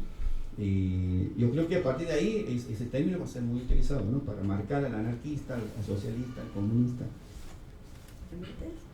Mirta, sí. Justamente el hecho del Cabo Paz, Sí. prácticamente se plantea los que están de acuerdo con la pena de muerte y los que no. Claro, ese era otro tema también. Sí, así es. Sí. Y fue una lucha importante, muy grande. Muy grande Mucho porque tiempo, movilizó a mucha gente. Sí. Bueno, pero a ver, ¿quiénes estaban en contra de la pena de muerte? La izquierda Los estaba. liberales. Bueno, claro, El los liberales, sí. liberalismo, digamos, Bueno, ahí quiero tocar un tema, ¿no? que es O lo que sea, llamaban, digamos, sí. en la izquierda realmente me parece de mi pobre criterio, por favor. empieza, en ese entonces no se trataba, digamos, de comunismo, sino más bien de progresismo. Es decir, toda la gente, por ejemplo, que defendía la educación, la ley 1420, La 1420, claro, La la campaña de 1420. pasaba a ser, digamos, los rojos, que se los caracterizaba así como que eran de izquierda, que antisistema podríamos decir, ¿no? En contraposición a los ultramontanos, que serían los que se querían imponer la religión en las escuelas. En educación esa era la división, como se plantea en lo del Cabo Paz, los que están a favor de la pena de muerte y los que no están a favor de la pena de muerte, ¿no? Y en distintos campos así se ha producido esa división. Pero es una línea que va, digamos, desde el liberalismo hasta los sectores digamos, de socialistas, anarquistas. Y una cosa que quería decir, si me permite, el primer proyecto de desarrollo de la provincia empieza con el PINOA. Es toda una planificación de desarrollo, tomando, digamos, a partir del agua. Sí, así es. Así que ha sido más que importante la brasa, ¿no? Sí, y agrego, bueno, muy atinadas tus palabras, como siempre, y también agrego que, bueno, tomando la cuestión del Pinoa, estamos en la época del Pinoa también tiene que ver con la época, ¿no? Yo siempre digo que hay modas, ¿no? Modas intelectuales, bueno, había varios modelos de planificación, o sea, la planificación estaba entrando ya como una especie de camino o tendencia que todos los estados tenían que tener en cuenta. Digo esto porque hay un debate muy lindo en los diarios de época sobre los 3 modelos de planificación, ¿verdad? O sea, y que se decía, bueno, cuál iba a tener el PINOA, cuál iba a agarrar el PINOA, porque había en esa época 3 modelos, ¿no? Y el debate también se da en el PINOA, ¿no? Digo esto porque ya que está citando esa cuestión, ¿no? Pero no me quiero ir del 35, en el 35 está la marcha de Cabo Paz, que también muy afinadamente Mirta agrega esos datos fundamentales. Pero a partir de ahí hay como una especie de vigilancia cada vez mayor sobre los sectores que son considerados peligrosos, ¿no? O sea, el izquierdista va a ser considerado peligroso. Entonces aparece como una especie de vigilancia, ¿no? En la prensa, de que no te mezcles con ese tipo de gente, digamos así. Ese era el mensaje subliminal que decían los medios de época, ¿no? Pero sí, por ahí, no sé si contestó a tu pregunta, pero por ahí viene la mano en cuanto a la connotación que tenía ese concepto. Hola profesor, soy Víctor Alejandro Ñoto. Quisiera hacer una pregunta al respecto sobre los personajes o participantes de la raza que abandonaron el instituto de este golpe del 30, del 43 y el peronismo. ¿Qué sucedió con ellos? ¿Quiénes fueron los representantes más importantes que se fueron? ¿Y a dónde se fueron? ¿A qué grupos se fueron? ¿Revistas o oposiciones? Bueno, hay mucho, yo voy a tomar algunos casos, ¿no? Bueno, y uno en el 30 se empieza a ir. En realidad uno cuando dice me voy, En realidad, en el mundo intelectual, cuando uno dice se me voy, bueno, es un proceso. O sea, vos te vas, pero te vas yendo de poco. Bueno, yo lo marco que en el 30, por ejemplo, Dilulo es el que se está yendo, ¿no? Se va, empieza a ir, en el 43 se termina de ir. En el 43 se va Moisés Carol, hijo. Y me parece que esas son las dos figuras, ¿no? Hay varios, ¿no? Pero son las figuras más importantes. Jesús María Suárez se va en el 43 también. Y Mariano Paz también se va en el 43. Y Clementina Quenel también se va en el 43. O sea que se van más en el 43 que en el 30, ¿no? Pero en el 30 es otro debate que ahí podemos, ¿no?, debatir también, ¿no? Porque el 30 tiene menos expulsiones, menos exilios, y el 43 más. ¿Sí? ¿Y a dónde se van? Bueno, los que se van del 43 van a pasarse al peronismo, y los que se van del 30, o sea, los que se van al 30 se van a grupos nacionalistas. Hay muchos, ¿no? Muchos ahí en el 30, aquí en Santiago del Estero. Bueno, por sí Dilulo era del Grupo Acción, que era un grupo de esa tendencia, ¿no? Y Dilulo ha sido candidato a gobernador, pero Micle va a terminar. Claro, pero bueno, Dilulo va a tener va a ser una figura. Bueno, ya que estás tocando ese tema, Héctor, y el caso del peronismo en Santiago del Estero es un caso muy atípico, porque mientras que a nivel metropolitano no tienen intelectuales de primera línea, o sea, a nivel metropolitano, aquí en Santiago sí, porque aquí ha tenido desde el primer momento, hablo del primer peronismo, ¿no? Ha tenido intelectuales así como de peso, ¿no? Mariano Paz, Dilulo, o sea, gente de la brasa era, no era cualquiera. Digo esto para marcar estas cuestiones en las provincias, ¿no? A veces uno estudia determinados procesos mirando de Buenos Aires, y en las provincias les pasa otras cosas, ¿no? Totalmente, han tenido sus matices totalmente distintos. Hablando de Dilulo, que tenía, bueno, como muchos miembros de la brasa, bueno, cuando aparece el peronismo se van al peronismo. Sí, de intendente. Sí. Bueno, veis que estamos hablando de política, ¿no? Qué lejos que estamos, para los que me dio el sábado pasado, ¿no? Qué lejos que estamos de los inmortales, ¿no? Es otra época en donde los grupos intelectuales ya miraban de otra manera la práctica cultural. Bueno, estamos lejos, ¿no? Mira, porque estamos hablando de intendente, candidato a gobernador, bueno, o sea, ha cambiado, ¿no? El intelectual se ha vuelto ya un actor o un protagonista politizado totalmente. Profe, Sí. aquí, una consulta. La vez anterior usted había hablado de que para hacer las revistas se necesitaba mucho capital. Y con respecto a esto, le quiero preguntar quiénes son los que financian a las revistas de la brasa, o de dónde sacan. Bueno. Daniel, y ahí también me gustaría asumir para traer tanta gente también. No puedo ver si fue entre tantos exponentes, ¿dónde vamos a sacar dinero? Muy bien, bueno, es una pregunta muy compleja, pero la voy a contestar desde las fuentes también, un poco todo.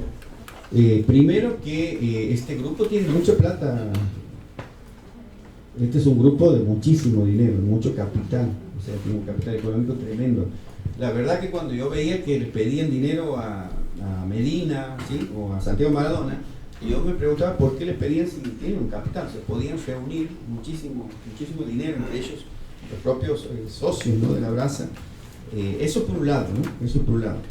Pero después estaban ligados a grupos con mucho capital económico, como ser Amigos del Arte, que era un grupo a nivel nacional de Buenos Aires, que ayudaba mucho a que conferencistas que llegaban al país lleguen a las provincias, ¿no? Era lo que sería hoy una fundación, ¿no? Estoy pensando en la gira de Tagore, en la gira de Tagore, por ejemplo, estoy pensando en los 20, bueno, estos grupos hacen que lleguen a todas las provincias. Estoy pensando en la gira de Waldo Frank, de Kaiserling, ¿no?, que son exponentes mundiales que llegan al país. Bueno, en esa época, estos tipos de grupos que hoy serían como fundaciones, hacían que lleguen conferencistas cosmopolitas a todas las provincias. O sea que no, pero está muy buena tu pregunta. ¿Por qué? Porque los inmortales no tenían ese potencial económico, que ahora sí, este grupo lo tiene, y lo va a hacer sentir constantemente. ¿Sí? Sí.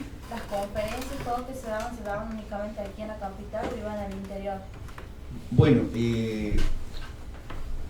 este grupo no ha tenido una visión del interior como tenían los inmortales. Empecemos por ahí, pero no le quitemos peso, porque la Brasa va a fundar muchas bibliotecas, va a ser el padrino de las bibliotecas, muchas bibliotecas del interior, ¿no? Eso va a ser, ¿sí? O sea, va a apoyar, pero no tiene el peso que tenían los inmortales. Los inmortales sí iban al interior. La Brasa como que no estaban, sus intereses iban más bien al mundo metropolitano, al mundo urbano tal vez, y como que el mundo rural todavía no tenía mucho peso en este grupo. Sí es verdad que cuando venían conferencistas los llevaban a pasear, bueno, no llevaban muy lejos, pero sí lo hacían conocer algunas localidades, ¿no? Eso está registrado en la fuente, pero no tenían un peso, o sea, una mirada muy para ir, o sea, no era ese el objetivo. El objetivo de ellos, ¿saben cuál era el objetivo de la Brasa? El objetivo de la Brasa era abrir una universidad, pero les fue mal. Ese era el verdadero objetivo de la Brasa. Terminaron haciendo muchas cosas, no muchas otras cosas, pero necesito, ya que me estás preguntando eso, ¿por qué no ir al interior? No, han puesto toda la fuerza en abrir una universidad. Hacen todo para abrir la Universidad Popular en el 29 y estaban haciendo todo para abrir una universidad nacional aquí, pero les fue mal, no tuvieron éxito con los poderes provinciales, con los gobiernos provinciales. Pero si hubiesen tenido éxito, no me quiero imaginar lo que debe haber sido. Bueno, esto no se tiene que hacer, no lo hagan ustedes, pero lo que debe haber sido. Bueno, ¿por qué tienen ese objetivo? Porque todos son reformistas. O sea, todos son reformistas. Y los objetivos que ellos tenían en el fondo, por más que hablen de cultura, de esto, de aquello, no, el objetivo de ellos era una universidad nacional, pero con la marca registrada de la reforma universitaria. Marca registrada de la reforma universitaria. Y la mayor trabajo ha sido político.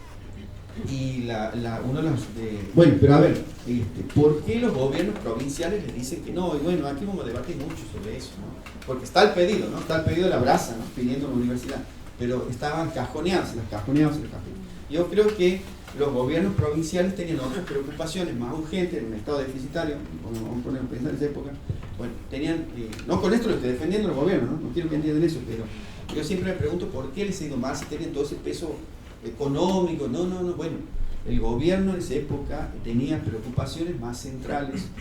Santiago del Estero tenía unos niveles de alfabetismo más grandes, o sea, preferible era ponerse a hacer escuelas primarias. ¿Me entienden lo que quiero decir? O sea, puedo repetir, podemos debatir, ¿no? Ustedes pueden estar totalmente pensar distinto a mí, está bien, pero me parece que eso ha llevado a los gobiernos siempre a cajonear, porque la Brasa presenta un proyecto de universidad nacional en el 30, en el 29 con Maradona. Después en el 33 también vuelven a presentar, ¿sí? Después el 39 de nuevo, y les va mal porque, bueno, había preocupaciones, yo creo, en los gobiernos más urticantes, digamos, inmediatas, ha llevado a que rechacen esa propuesta. Aunque yo tengo otra hipótesis, pero no me animo a decirla porque no tengo fuentes, ¿sí? ¿Me entienden? O sea, por eso no me animo a decir, yo tengo otra hipótesis también, pero no la puedo decir. ¿Ah? ¿Qué? Le consulto, hablando del tema de los colegios. Sí. Ahora, cuando surge la Brasa, usted mencionaba que eran universitarios la mayoría, ¿verdad? Sí. Venimos nosotros, viene la rama desde los inmortales que habían sido también en los colegios, digamos, sí. Secundarios habían surgido. Ahora, ¿qué pasa con los colegios? ¿Qué pasa con las secundarias? Ajá, bueno, esa sería otra conferencia. Pero no, está muy buena tu pregunta. Hay una federación de estudiantes aquí en Santiago del Estero, en los años que estamos hablando, 20, 30, que esa es otra conferencia de la Federación de Estudiantes con muchísima actividad. Tenía su sede aquí en la biblioteca. Cuando sube Canal, lo primero que abre, bueno, no se olviden que Canal y todos vienen de los inmortales, y ellos trabajan con los centros de estudiantes. Entonces, cuando se forma la Federación de Centros, la biblioteca les abre la puerta aquí a los chicos, ¿no? Pero en ese momento la Brasa, ¿qué es lo que hacía con respecto a los estudiantes? Lo único, bueno, obviamente que, bueno, aquí tenemos que decir algo, la sociedad santiagueña o el campo intelectual se está volviendo cada vez más autónomo. Yo tengo mi diferencia con Ana Teresa Martínez, porque de pronto el público estudiantil ya no va a las charlas de la Brasa, va a sus charlas. O sea, el campo estudiantil ya se está organizando en esa época y va a sus charlas, ¿entienden? O sea, ellos organizan sus charlas. Ahí deberíamos hablar de otros referentes, ¿sí? Y eso habla de que, bueno, ya todos los campos están cada vez armando sus reglas de juego específico, ¿sí? Y entonces ahí vos ves que, bueno, la Brasa no puede tener estudiantes, pero porque ellos tienen ya su mundo, ya en desarrollo, ¿no? Con sus conferencias, sus revistas, ¿sí? Ya no necesitan de ir como en la época de los inmortales con los grandes, ellos ya tienen sus reglas, ¿sí? Eso, por eso te digo que la Brasa como que no tenía mucha relación, pero sí Canal, como que ha sido miembro del centro de estudiantes, le abre la Biblioteca Sarmiento a la Federación de Estudiantes en los 30. En los 30, cuando él sube aquí como presidente, le abre las puertas, ¿no? La federación en esa época está preocupada por otras cuestiones, no tanto culturales, ¿no? Pero por eso digo, esa sería otra charla, y sería otro tema, ¿no? de conversación. Lo que sí te puedo decir es que no había muchos estudiantes en la Brasa, eran casi todos universitarios o una generación intermedia, no había muchos jóvenes en realidad. Jóvenes iban mucho a las agrupaciones estudiantiles que estaban en esa época operando, con otras preocupaciones, obviamente. Hace un momento, profe, nombraba a Waldo Frank como una de las personas referentes que tenía la Brasa, y respecto a eso me acordaba de José Luis Romero. Había una referencia de José Luis Romero aquí en Santiago, o sea, tenían como un seguimiento, lo tenían como referente. Romero nunca vino a Santiago, no, nunca vino, pero era amigo de Bernardo Canal Feijó. Sí hay correspondencia entre Romero y Canal. Yo creo que los dos compartían algunas ideas y compartían algunas teorías también, ¿no? Pero no tengo como fuente, no tengo que haya venido aquí o que haya sido referencia. En realidad, para el mundo de la historia de la Brasa, la referencia era Enrique de Gandhi. Él era la referencia, ¿sí? Bueno, para que vean que cada uno, si tenían una referencia historiográfica, y Alejandro Korn con el materialismo histórico, o sea, dos referencias hay, ¿no? Pero no, Romero no tiene presencia aquí todavía, pero sí es evidente que con Canal se conocían, pero no hay una buena relación como para traerlo, ¿no? Porque no está en la lista de los que proyectaban traer. ¿Y había alguien en Santiago, o sea, un referente similar a Romero, digamos, en cuanto a las ideas, por ejemplo, en ese liberalismo social, por ejemplo, de Juan B. Justo, de Alicia Moreo? Sí, Jesús María Suárez. Jesús María Suárez, que no es conocido, no tiene la chapa de lo que tiene Canal, que tiene Lulo, pero él tiene trabajos sobre historia muy interesantes, ¿no? Tratando de utilizar el método marxista en algunos trabajos. Más adelante va a tratar de utilizar la historia social, pero es una cuestión pendiente, ¿no? Para la cuestión de la historiografía, recuperar esa figura, ¿no? Vuelvo a repetir, es un autodidacta, no es que ha estudiado ni tiene título de historia, nada, pero es muy interesante. Y yo lo estoy conociendo en estos últimos años. Y tiene... ¿Era periodista del Liberal? Era periodista del Liberal, así como... Y me parece que no es famoso porque, bueno, no tiene la chapa que tenía Canal, que tenía Emilio. Era jefe de redacción, exactamente. Sí. Y eso lo lleva a tener un perfil bajo, ¿no? Pero escribía muchísimo y tenía muchos artículos. He leído muchos artículos que escribe desde 1920 sobre historia. Sí. Mirando las fotos, muy interesantes las preguntas, ¿no? Sí. Me llama la atención la cantidad de hombres.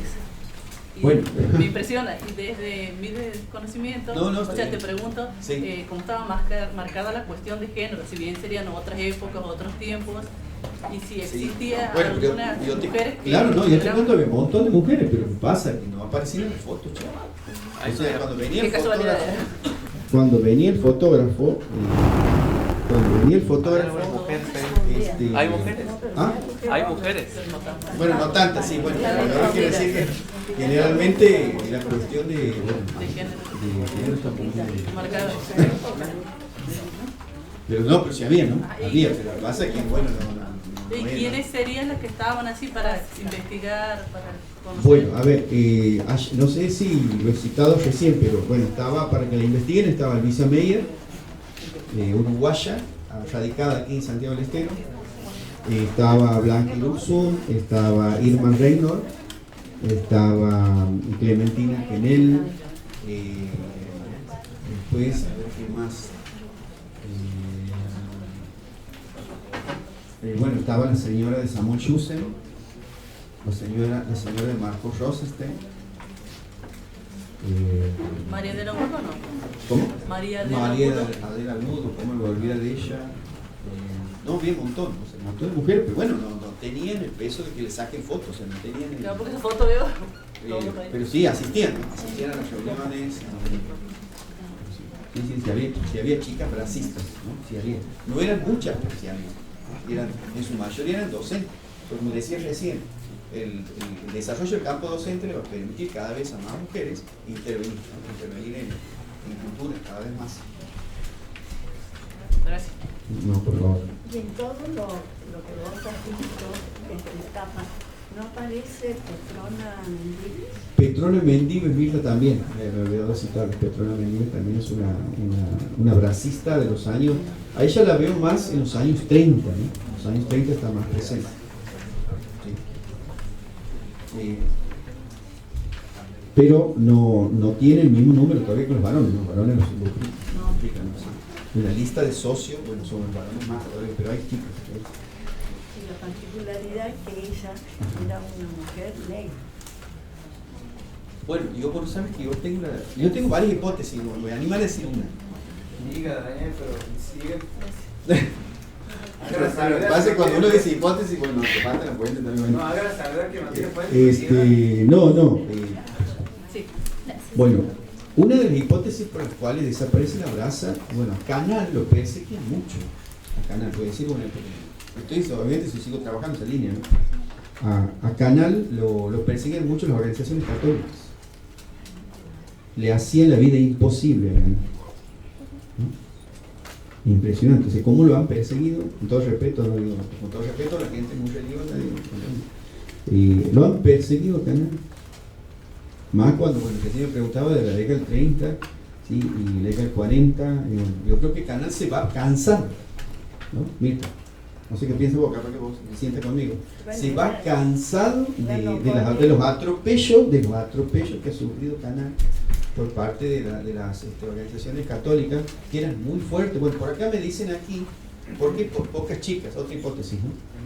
¿Por qué había pocas chicas? Porque las organizaciones católicas, que tenían un número muy alto de chicas, le prohibían a sus miembros asistir al encuentro en la brasa, porque los consideraban masones. Sí, exacto. Entonces tenían prohibido. Entonces vos pónganse, imagínense una chica que vaya, y bueno, no solamente la corrían de la casa, me tienen que decir, capaz que la corrían del trabajo, porque las organizaciones gremiales en esa época estaban atravesadas por ese tipo de discurso. Y no era fácil, por eso digo, no era fácil que vos vengan a prender una brasa. Porque cuando te preguntan por qué, no, si yo creo que había un montón de gente que quería venir, pero los límites sociales eran muy grandes. No es que vos venías solamente y te retaba tu papi, no. Te corrían del trabajo, porque las organizaciones católicas tenían un peso tan grande que te corrían por no compartir esa nivel. Por eso Canal tiene varios discursos, ¿no? Muy fuertes contra los pensamientos dogmáticos. ¿Sí? Por eso, yo sabía que Recupera la Brasa, que era un grupo de pensamiento libre. ¿Sí? Porque, a ver, para que haya habido tantos pensamientos, combates y todo lo que ustedes quieran, pero tenían una diversidad ideológica de pensamiento tan grande que hacía que vos, no importa lo que pensabas, estabas adentro. ¿Me entiendes? Eso es lo que quiero decir. Pero para la época era muy difícil, porque los pensamientos dogmáticos siempre terminan arrasando con la cultura libre. Yo creo que Canal ha sido uno de los defensores fervientes de la cultura independiente. Y por eso le he ido mal, ¿no? Le he ido mal también por eso. Estoy tratando de recordar a Máximo Victoria, que le pasa algo muy parecido, ¿sí? Porque le preparan una causa todo para sacarlo de la provincia. Bueno, estoy pensando que siempre cuando vos quieres llevar adelante una cultura independiente, tratar de romper los dogmatismos que salen a cazar. Entonces como que eso le pasó. ¿Sí? Me faltan más datos, ¿no? Héctor. Sí, Dani, el tema de las mujeres, ellas dentro de lo que es la sociedad bueno, retrógrada de la época, ellas tenían un lugar ya dentro del círculo católico de obreros, para eso se lo crean. Las mujeres dentro de ese círculo dictaban clases de cocina, de bordado, entonces trataban de contener a las mujeres en ese círculo católico de obreros para evitar, digamos, la participación en este tipo de grupos en donde eran mal vistas las mujeres. Exactamente. Para la iglesia ya tenían su lugar, no debían salir de ahí. Exacto. Bueno, vos ponete a pensar, si hacían esto, mira, perdían todo eso, que tenía un peso social más importante que venía. Sí, coincido totalmente. Les voy a contar un detalle. Clementina Kennel, por ejemplo, usaba pantalones y un rodete. Y para la época era muy mal visto. Y tengo fotos donde se cortaba el pelo también. O sea, eran mujeres para la época especiales, ¿me entiendes? O sea, eran de pensamiento libre y trataban de imponer también sus hijos. Eran feministas, exactamente, eran feministas. ¿Sí? Así. Y la que vos estás trayendo un tema también muy picante. Bueno, el feminismo de aquella época, para ser feminista de aquella época, había que ser, ¿me entiendes? Eso era feminismo en serio, pues bueno, tratabas vos de hacer valer tus ideas en medio de un ambiente desfavorable totalmente. ¿Sí? Y era un pensamiento marginal. Yo creo que cuando el pensamiento marginal se vuelve hegemónico, ahí está el tema. Deja de ser marginal y se vuelve dogmático. Entonces ahí empezamos con los problemas. Pero en esa época era un pensamiento marginal y rico, porque tenía muchísimos matices. Y la transgresión era usar pantalón. Exactamente, sí, así es. Muy interesantes las preguntas. Bueno, yo felicito. No sé si hay alguna otra pregunta más. Yo, lo último. Allá hay una pregunta. Buen día. Sí. Sí, mi pregunta sería ¿cuál sería la competencia de la brasa? Si bien tiene una gran popularidad en esta época, ¿cuál se pondría como a la par a competir contra ese? Bueno, una excelente pregunta, porque ese tema no lo he trabajado, pero te lo voy a decir. Bueno, ¿qué se decía de la brasa? Se decía que era de élite. ¿Qué se decía de la brasa? ¿Quién lo decía? O sea, quiere decir que había otro grupo también, o sea, que quería también competir, siempre en los campos culturales tienen competencia feroz, ¿no? Uno quiere tratar de descalificar al otro, ¿no? Bueno, los que querían descalificar la brasa decían, no, la brasa es de élite, no cualquiera entra. Bueno, algo de razón debe tener, ¿no? O sea, hay que investigar bien con ese detalle, ¿no? Y es verdad, la brasa no entraba cualquiera. Eso también no. Puedo repetir, esto da para muchos días, ¿no? Es una super síntesis la que estoy brindando. En los años 20 había un grupo que se llamaba Futuro, totalmente desconocido. En algún momento voy a poner en escena ese grupo. Ese era la antibrasa en los años 20. O sea que había un grupo. En los años 30 había un grupo que se llama Centro de Estímulos del Arte. Ese era la antibrasa en los años 30. Marco Figueroa era su director. Y Luis Vieta Alegre era el director del Grupo Futuro, ¿no? Obviamente perfil bajo, no tenía la chapa que tenía el grupo de la brasa, pero eran los anti-brasa. Sí, había otro grupo también, que tenían otras ideas, que bueno, eso da para otro curso también, ¿sí? Y en los años 40 también había otros grupos. Ya los grupos se despegan de la institucionalidad y empiezan a operar revistas, ¿sí?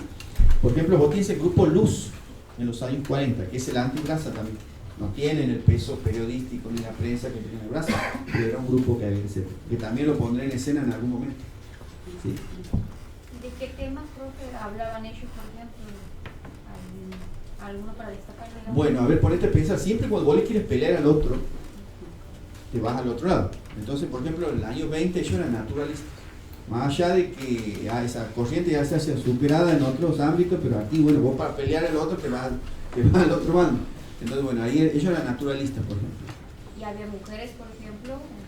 Ya que estamos también en el tema. Había, pero muy poquitas. O sea, en ese grupo había muy poquitas. La brasa era mucho más exitosa socialmente. Bueno, ya Héctor da un dato muy importante. Muchas de las mujeres que estaban en las organizaciones católicas estaban en la brasa. Y socialmente hablando, era una especie de distinción en esa época de estar en los grupos culturales, ¿no? Ustedes también quiero decirlo, ¿no? Pero tenían poquito, pero era la antibrasa. O sea, existía un grupo que no estaba de acuerdo con lo que hacía la brasa, que era vanguardista. Eran realistas estos muchachos, ¿sí? Después el grupo de los 30, que acabo de citar, eran indigenistas. Eran indigenistas. Y como que la brasa al indigenismo no le daba mucha bolilla, entonces ellos, bueno, se van al otro lado. Había grupos indigenistas muy importantes en los 30. También es otro grupo muy poco conocido. Y después tienes el grupo Luz, es un grupo más bien nacionalista. Sabían que, bueno, la brasa no lo era en esa época, entonces lo combaten desde ahí. Esos son 3 grupos que puedo citarte como la otra brasa. O sea que había otros grupos, no es que la brasa estaba solita. Había otros grupos, pero no se los ve mucho porque, bueno, no tenían la escenografía favorable como tenía este grupo. Excelente pregunta, porque de eso no voy a hablar. Por eso decía, esto es una super síntesis. Daniel. Sí. Aquí, y te quería pedir si podías, ya no sé quién hablando. No sé si hay alguien más que quiera. Sí. Además de debatir sobre las ideas, también debatían acerca de problemas sociales locales, por ejemplo, además del agua, además de las escuelas que van a ser laicas o no, todo eso, o sea, problemas sociales. Ajá, excelente pregunta porque tampoco lo he trabajado. Y cuando habla acerca de la santiagueñidad, cuando usted dice, esa era la pregunta. Desde el punto de vista conceptual, si se refería al aspecto cultural. Ellos le encantaba el aspecto cultural, pero ¿por qué? Porque buscaban la neutralidad. Para los años 30, la neutralidad política obviamente, ¿no? En los años 30 hay un grupo que se llama Centro de Estudios Sociales, también poco conocido, que seguramente en algún momento lo sacarán en escena, Centro de Estudios Sociales. Ese grupo de intelectuales era un grupo preocupado por las cuestiones sociales, valga la redundancia, como me estás preguntando, ¿sí? Ahora, si vos me quieres preguntar, pero ¿había algún interés? Pues yo creo que la brasa tenía aspiraciones más bien culturales, educativas, ¿sí? Tampoco le podemos pedir que se preocupe por todo, ¿sí? Pero este grupo que yo estoy citando es el que se va a encargar de enfrentar los problemas sociales en Santiago del Estero y en la provincia, como ser el alfabetismo, la desnutrición infantil, la falta de médicos en zonas del interior. Este grupo que te estoy contando, ¿no? Que es Centro de Estudios Sociales, ¿no? Su líder, que yo lo admiro mucho, se llama Manuel Mago, fundaron una universidad. Bueno, para este grupo que te estoy citando, que tiene muchas relaciones con los cordobeses, su objetivo no era ese, el objetivo era fundar hospitales en Santiago del Estero.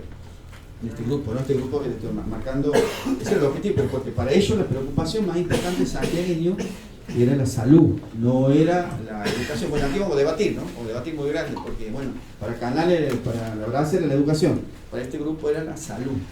Ellos decían que lo primero, vos no puedes ir a estudiar, decían ellos, y vos tienes destruida la salud. Entonces que trataban de enfrentar los problemas sanitarios que tenía la provincia. Dilulo, ya que está citando ese libro de la San Asís, bueno, ese libro, por ejemplo, los adelantos de ese libro lo presenta en la conferencia aquí en lo estaba citando esto, lo presentan en este grupo, ¿no? Seguramente Álvarez estaría ahí. Hay un montón de médicos, Mirta, porque los médicos de esa época tienen una visión muy social, porque muchos vienen a la reforma universitaria, entonces tienen una visión muy social de los problemas, entonces están enfrentando esos problemas con pequeños proyectos. Por ejemplo, les voy a contar, ya que me preguntas eso, ellos arman un tren sanitario con bolsillo privado, o sea, sin ayuda de nadie. Y ese es el primer tren sanitario que recorre la provincia, y es el año 34. Siempre me he preguntado, ¿no? Es impresionante. Bueno, ahora, ¿de dónde sacan eso o de dónde lo traen? No lo sacan de ningún lado, lo traen de la reforma universitaria y de los primeros consultorios gratuitos que este grupo tenía en el año 27 en las bibliotecas populares. Consultorios gratuitos, o sea, iban médicos, eso es impensable hoy, ojo, impensable, porque por repetir, cada generación tiene lo suyo. Bueno, esta generación es de la reforma universitaria, eran médicos que donaban su tiempo para atender gratis. O sea, vos me estás preguntando eso, ¿no? Este es otro tema, esta es una de las otras brasas que había en esa época, que estaban trabajando la línea social fuerte, pero preocupadas por la salud, porque Santiago del Estero tenía unos índices más altos de mortandad infantil, les cuento, para la época. Entonces, imagínense que esa es la preocupación. Yo los admiro mucho, la verdad. Manuel Martín Fernández donaba su tiempo, su plata, todo para estos proyectos. ¿Sí? Ahí han dado diluno un tiempo, ¿no? Después, bueno, se han peleado obviamente por cuestiones de ideas, pero había mucho. Ese era de médicos, Mica, ¿no? Un grupo de médicos. Yo creo que vos debes haber escuchado algo ahí porque muchas veces se han juntado aquí en la biblioteca, aquí. ¿Sí? Bueno, no pensaba hablar de esto, pero qué bueno la pregunta porque la apertura de hospitales ellos querían abrir hospitales, pero ¿sabes dónde? En el interior. Ellos querían abrir hospitales en el interior, bueno, más allá de que bueno, sí, en la ciudad también hace falta. Bueno, hay muchas teorías y bueno, eso es una anécdota más que todo. Alfonso Nasí ha sacado un artículo allá por el 98 donde cuenta que le ponen el nombre, me quedo con esa, ¿no? me quedo con esa idea. Le pone el nombre porque dice donde se juntaban, que la casa de Manuel Gómez Carrillo tiene una alfombra roja grande, y dice Alfonso Nasif que, bueno, en base a esa alfombra se les ocurrió el nombre de la brasa, ¿no? Ahí se juntaban mucho ellos. ¿Sí? Me quedo con eso. ¿Sí? No he encontrado ninguna otra posibilidad de fuente que sea superadora de esto. Bien, ¿otra?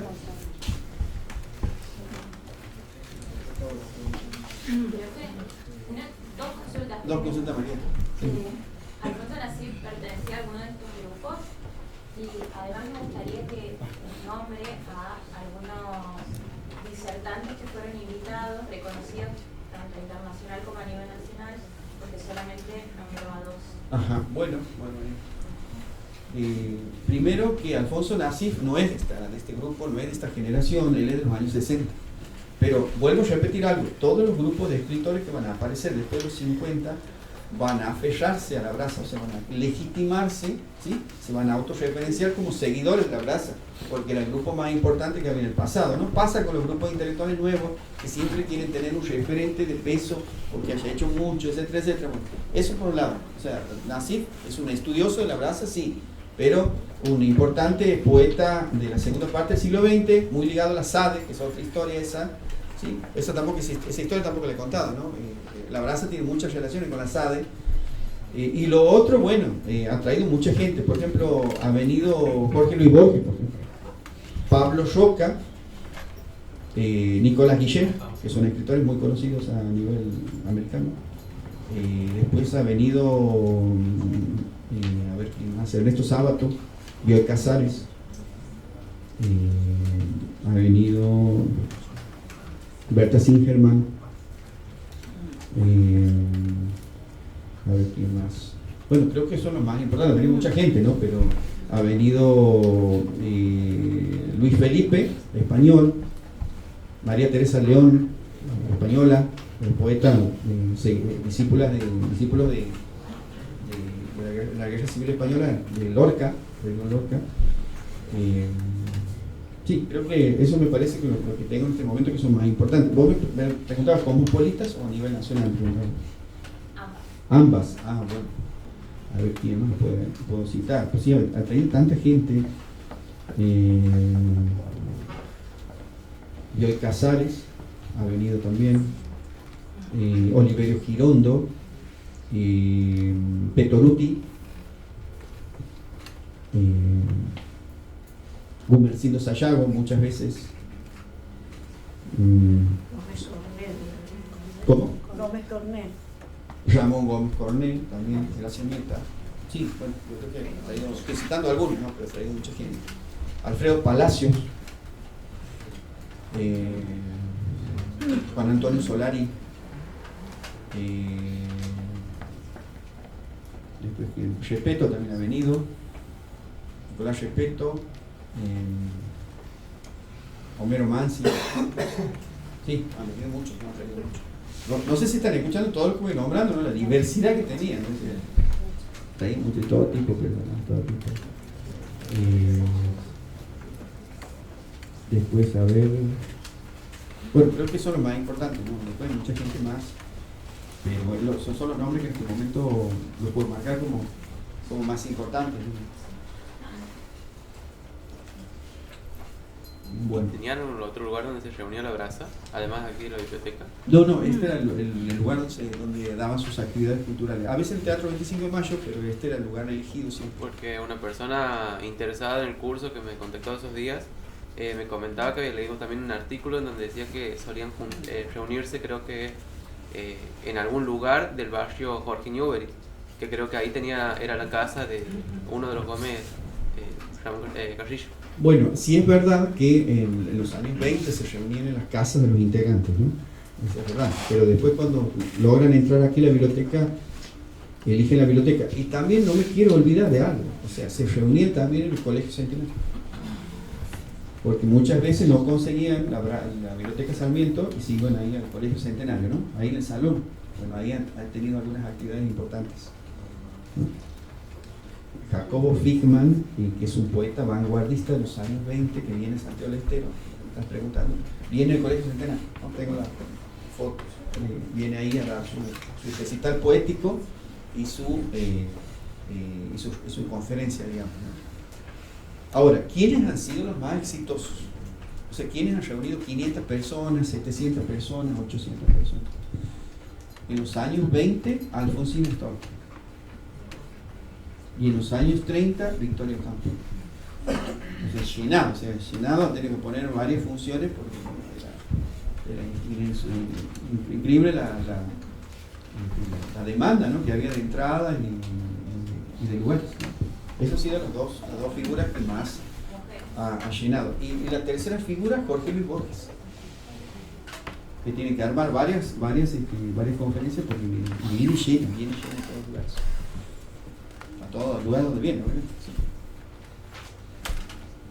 Sí. Profe, y cuando la brasa se divide en varios grupos, ¿en dónde se reunían el resto de grupos y quiénes continuaron reuniéndose aquí? Excelente pregunta. Bueno, primero que el Canal Feijó era presidente de la biblioteca, y eso significa que la biblioteca era el lugar elegido para todos estos grupos. Ellos nunca han tenido falta de espacio, siempre el Canal les daba un espacio a todos, más allá de que se habían peleado y que cada uno tenía su grupo, pero él se encargaba de que vos tengas tu espacio. O sea, estos grupos que estoy citando nunca se han quedado sin lugar, ¿sí? Estoy hablando de los grupos de la brasa, ¿no? Porque los otros grupos tienen otro lugar, ¿no? Lo que me preguntaban ya en el fondo, los anti-brasa tienen otro lugar. Bueno, como eran anti-brasa, no te iban a dar el espacio en la biblioteca. Entonces, como que no, ellos tenían otro lugar. Después otra pregunta, profe. Como a mí me interesa mucho, digamos, la historia de, por ejemplo, los nombres de los lugares que se le asignaron. ¿Qué relación tiene o por qué se le ha puesto, digamos, a la plaza que está cerca del 8 de abril, la Canal Feijó, el nombre justamente? Porque dicen que ahí hacía reuniones con folcloristas más que todo, en el sur. El sur era zona folclorista, les cuento, ¿no? Porque recién por acá están dando algunos datos, era zona folclorista, ¿no? Había reuniones folcloristas. Entonces Canal y Mariano Paz estaban muy ligados a sus grupos y iban para allá, para el sur. ¿Sí? Porque no es como ahora que barrio y todo eso, no, era zona de fincas y ahí se juntaban, ¿sí? Dani, dos cositas. Sí. Una, si podrías al menos mencionar cuál es la hipótesis de por qué no funciona la universidad, y la otra, hablando que han mencionado la santiagueñidad que conciben, desde la concepción y el discurso, hoy en día, ¿qué ves que haya penetrado en nuestra cultura esa concepción que ellos elaboran? ¿Qué tanto éxito no ha tenido su discurso? Bueno, primero, pero antes que nada quiero contestar una cosita más. Les quiero decir que Atahualpa Yupanqui, cuando viene a Santiago del Estero, es también un folclorista, antes que se me vaya así, es un folclorista que viene aquí a Santiago del Estero. Bueno, Yupanqui no era muy famoso, en los años 40 no era muy famoso, entonces la brasa lo trae, ¿no? Te cuento. ¿Por qué digo esto? Porque en esa época el famoso era Andrés Chazarreta. Y yo tengo que destacar algo de la brasa, que ellos en realidad le daban mucho espacio a aquellos folcloristas que no los consideraban muy conocidos, ¿no? Te cuento esto, en Chilca Juliana iba la brasa, ya estaba hablando, Chilca Juliana era el lugar donde se juntaba Atahualpa Yupanqui y muchos folcloristas. La brasa organizaba eso. Y si observan un poco, estoy hablando del interior. Primero. Y segundo, esos folcloristas hablaban en quichua. Andrés Chazarreta ya era un consagrado, ¿me entiendes? Y no se puede comprar. Por ejemplo, la brasa armaba espacios donde se hablaba quichua. O sea, donde el folclore, o sea, todos los folcloristas cantaban en quichua, no en castellano. Andrés Chazarreta, la brasa, como lo consideraba ya más españolizado, más consagrado, no era de este espacio, no era brasista. Andrés Chazarreta, si bien era invitado por ahí para que dé algunas recitales, pero no era el folclorista elegido de la brasa, era Yupanqui, Atahualpa Yupanqui, ¿sí? No quiero decir antes de terminar. No sé si has escuchado recién lo que he dicho, ¿no?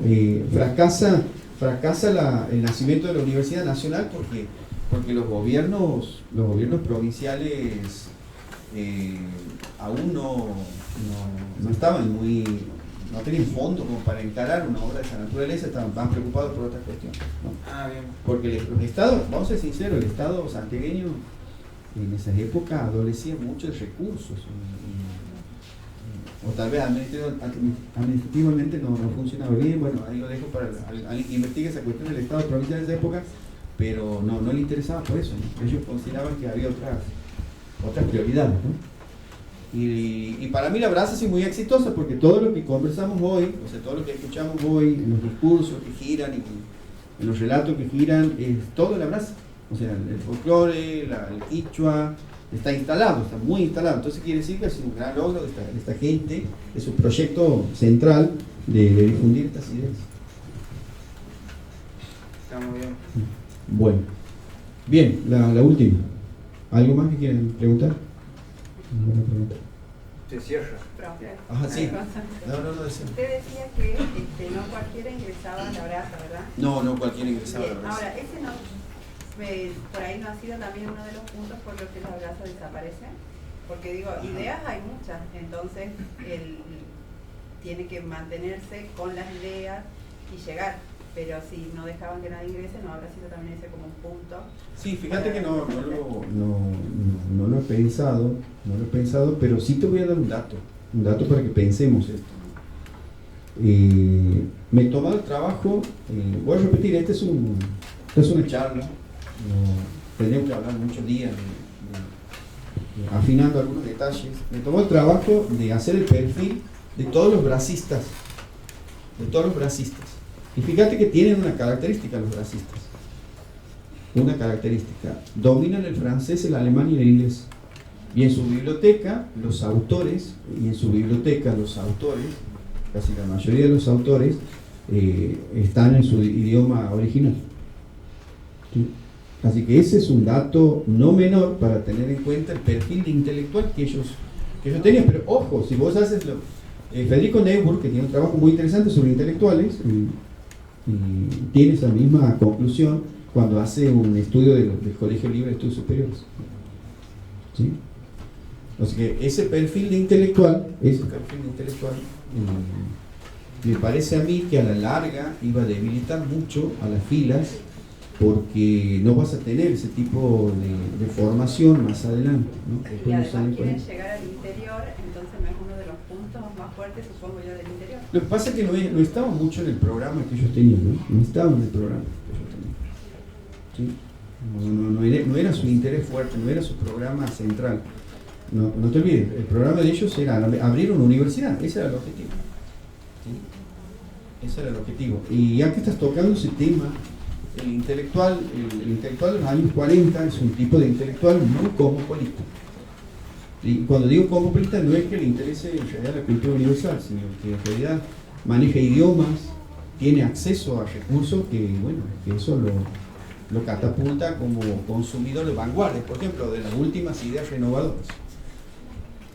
Yo creo que eso convertido a la larga en la cuestión de la cultura de la brasa, en que sea visto como un grupo de élite. ¿Sí? No me olvido de una entrevista que le hice a Domingo Bravo allá por los años 90, donde Domingo Bravo me supo decir que él nunca lo habían dejado entrar a la brasa. Entonces yo le pregunto, ¿pero por qué? Bueno, voy a repetir, hay tantas entrevistas que ahí deberían publicarse.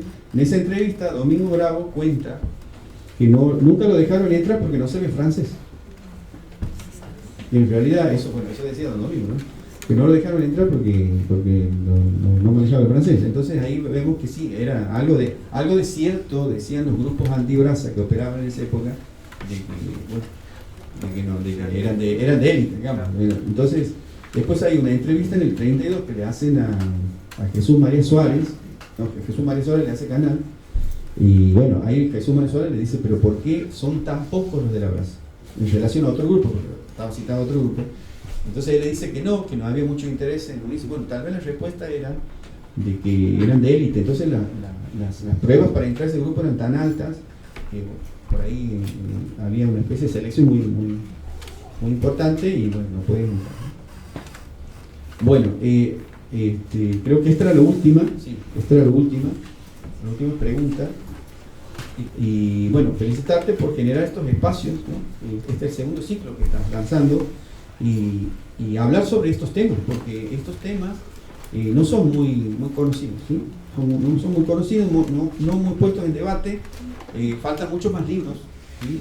El mundo de los intelectuales es un espacio muy poco recorrido, hay muy pocos trabajos, pero son trabajos todavía muy principiantes, ¿no? Sobre algunos temas y que hay muchos que todavía están esperando ahí la indagación, la exploración y la actitud, ¿no? Así bueno, muchas gracias, muy contento de estar con gente, la mayoría gente amiga, gente conocida, colegas, exalumnos, alumnos, así que muy contento de estar aquí, ¿no?